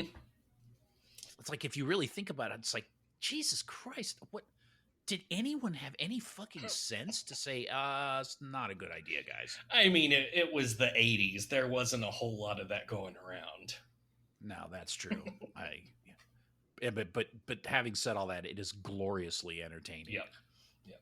And I mean, there's I liked the off-kilter religious commentary. It's, hey, look at how creepy a religion is if it's obsessed with a girl's virginity. And even like her thing where she's like plagued with guilt about everything. I was like, oh, okay, there's some things there. The director and I guess writer, I don't know, they were going for some sort of artistic integrity. They didn't get there. Yeah, I think that. Yeah, exactly. There's some interesting ideas kind of hidden in there, and they're just really badly executed, unfortunately. But it does have this weird kind of dreamlike, almost like a bad dream charm. Mm-hmm. Part of that is the haziness, that everything has fog or smoke. I mean, every shot damn near. But just part of it is just this weird. I mean, just the whole premise that let's have this, this satanic group try to find the perfect virgin, but then let's take the whole fucking thing on a train ride for no reason. It's just bizarre. It's such a random thing. The first time I watched it, I was like, oh wow, I really wasn't expecting this train bit to go on for so long. When I read the description for it, that it basically explains it, and that kind of a, like this girl finds, on a vacation or whatever, finds more than she, bargained for, and this train ride to, whatever. It was just like that kind of thing. And I remember thinking, well, hopefully the train part isn't really that big of, maybe they'll actually focus on the story. And then I start watching it and I'm like, oh, this is actually kind of, it's cheesy, but this is kind of interesting. And then all of a sudden it just turns into a fucking train movie. And like an hour of just train bullshit. For no reason. Yep. and the fucked up thing is you could say, okay, you could see where if, say, the director was maybe, from Yugoslavia, and he had some connection, and the guy's like, oh, I have this train, I don't know what to do with it, and then he's like, hey, you know what, I could make a movie with this train. And then he hires a screenwriter, and she comes up with some stupid idea just to like shoehorn this train in. But no, the original idea was a fucking runaway train Satan movie. Yeah. Some screenwriter said, this is a good idea. And then someone else said, oh, you know what? I'm going to fucking pay for that. Yep. Yeah. So it's not like Tammy and the T-Rex, where they were like, hey, we've got this T-Rex and it has to go back in 3 weeks. Let's make a movie. This was like, no, we're going to go out and make a train thing. Let's find a train. Let's find some country where we can shoot really cheap and get our hands on a fucking train. Yeah. Should we make it like some sort of cool like creative pagan like deity thing? No, fuck it. Just make it Satan. Yeah, just make it Satan. I got a rubber suit that we can just tape some fingers on. Yeah. We'll just make it about a pre-Christ Satan passion play. It'll make sense. It's good. I know this guy that he can play like the antagonist. He's got a pretty cool chin beard. Oh, cool. Is that Scott Ian from Anthrax? No. This other guy's better. He's like 14 feet tall. Yeah. Sven Gillette. He has a really cool cane that I think I can convince him to use in the movie. Yeah, he's got this cane that may or may not be fucking something. It's like, oh yeah, I like this. It's really coming together. Yeah. It's one of H.R. Giger's worst sculptures, this game. The best thing about this movie is that it was included in a fake trilogy with a Mario Bava movie. The worst one that nobody watched. And a movie that's about a little girl that cusses and just reads endless copies of the same book. Yeah. No. This is like it's like the actual movie version of the Alan Smithy thing, where a director makes a terrible film but then doesn't want their name on it. So they just use the name Alan Smithy. This is like the endless sequel process where, you know, like you just make a movie, and if it's a complete piece of shit, you just call it Beyond the Door, whatever is the next number in line. Thank you for reminding me that that's the name, because I knew that there was a name out there, and every time I've seen one of these very blatantly white people names as the director, I've been like, I wonder if that's the one. That's what I thought of when I was reading his name the first time. I'm like, oh, I wonder if this is some sort of Alan Smithy pseudonym, because this movie is terrible. Yeah. Nope, it's just one man's sad career. And then they looked at it, and people in Hollywood were like, wow, you know what? You should just make cartoons. Yeah. Time to see if Animaniacs is for you. No? Maybe Street Sharks. Street Sharks, I think, might be right up your alley. Yeah. But just in case you need a fallback, we've got Mummies. That's right. Oh my God! Good job, Jeff Quinty or whatever, Kwitney. Mm-hmm. Yep. That you made a thing. You made something that's accidentally art. We love you, Jeff. Yes. So if you have feelings about Jeff or this movie or other Jeffs or other movies, you can reach out and tell us about those things on Twitter or Instagram at LoathsomePod, or on Facebook at Loathsome Podcast, or anywhere else that you can corner us to talk to us about horror movies. Yep, don't be shy. We're obviously morons, so we enjoy talking a load of crap. Yep. John, any final thoughts before we close out the chapter of this ancient tome? As soon as I saw this movie, I thought it would be perfect and for the show. And I it's just one of those things that came out, and it's on a service I won't name, but when it came out, I was like, why is this even on here? This looks terrible. And then I thought there's got to be a reason, so I watched it, and yeah, there's a reason. Yeah. It's hilariously terrible, and it really has kind of earned a place in, like cult movie. It's become kind of a cult favorite for some folks. Probably, well, I don't know if I'd say more so than the first one, because the first one is a gleefully terrible Exorcist ripoff, as we had mentioned, but this one, it earned its spot. Yeah. I mean, people are talking about it today. Who would have ever guessed? I'm sure Jeff Kwitney didn't think that. No, I wonder if somewhere Jeff Quitney's like, maybe I should start my career back up. People are talking about my film. A podcast about my movie? Ooh, they're even going to call it Jeff Quitney's Beyond the Door 3? Getting 3 hours later. My career is over. Oh, no.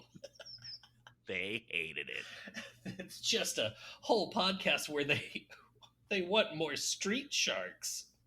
I didn't even create that show. Sorry, Jeff Kwitney. Schlub. All right. I guess we're done, right? Yeah, well, yeah, and hey, by the way, Jeff, if you're listening, yeah, you're welcome on the show anytime. Oh really. My God, I would interview you, Jeff. We will interview you. I would love to know more things about this movie. I mean, we've talked mountains of shit about this movie, but I'll be honest, there's no way in hell I could ever make a movie this entertaining. That's true. Yeah, we've done is question your moral compass and your professional skills. come on our show, answer questions, and make us a source of new trivia. I'm pretty certain this is going to happen. Yep. Yeah, we're getting Jeff on here. So tune in 2 weeks where we interview Jeff Kwitney. Get the lowdown on Amok Train. A title for a movie that's easy to say. Oh my god. In case you're wondering what's up with Jay Quit. Jay quits. Okay. Goodbye, listener. We're dead. Bye-bye.